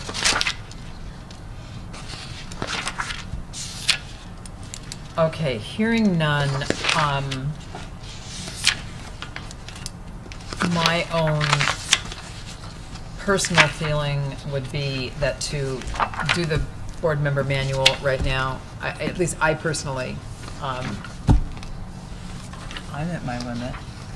But I'm willing to go with the gang, so. You're the boss. I know, but I'm also a consensus builder, so I'm trying to read everybody's faces about stopping now or going on. No one's giving me any help at all. I have a question, general question about this. Is this manual is specific to each board? Yeah. Okay, so maybe I can give you a little It looked to me that all background. the board do Okay, the that- same thing. Yeah, so maybe I can give you a That'd little be bit of good, background Kelsey. so then you can maybe decide. So a board member procedural manual is used to kind of set this, first of all, give the board member some information. There's some background information in there about like your per diem and travel and things of that nature, and some of the, laws that govern open meetings or ex parte communications and disciplinary actions and things of that nature. So it's a little bit of information. It also it gives the board some, some stuff on training. You guys are what your requirements are for training. So it's a tool in that way. And then in other ways, it's a way for the board to adopt a document that sort of spells out certain things that the board has come into agreement upon, like about if, you guys have a board chair and a vice chair.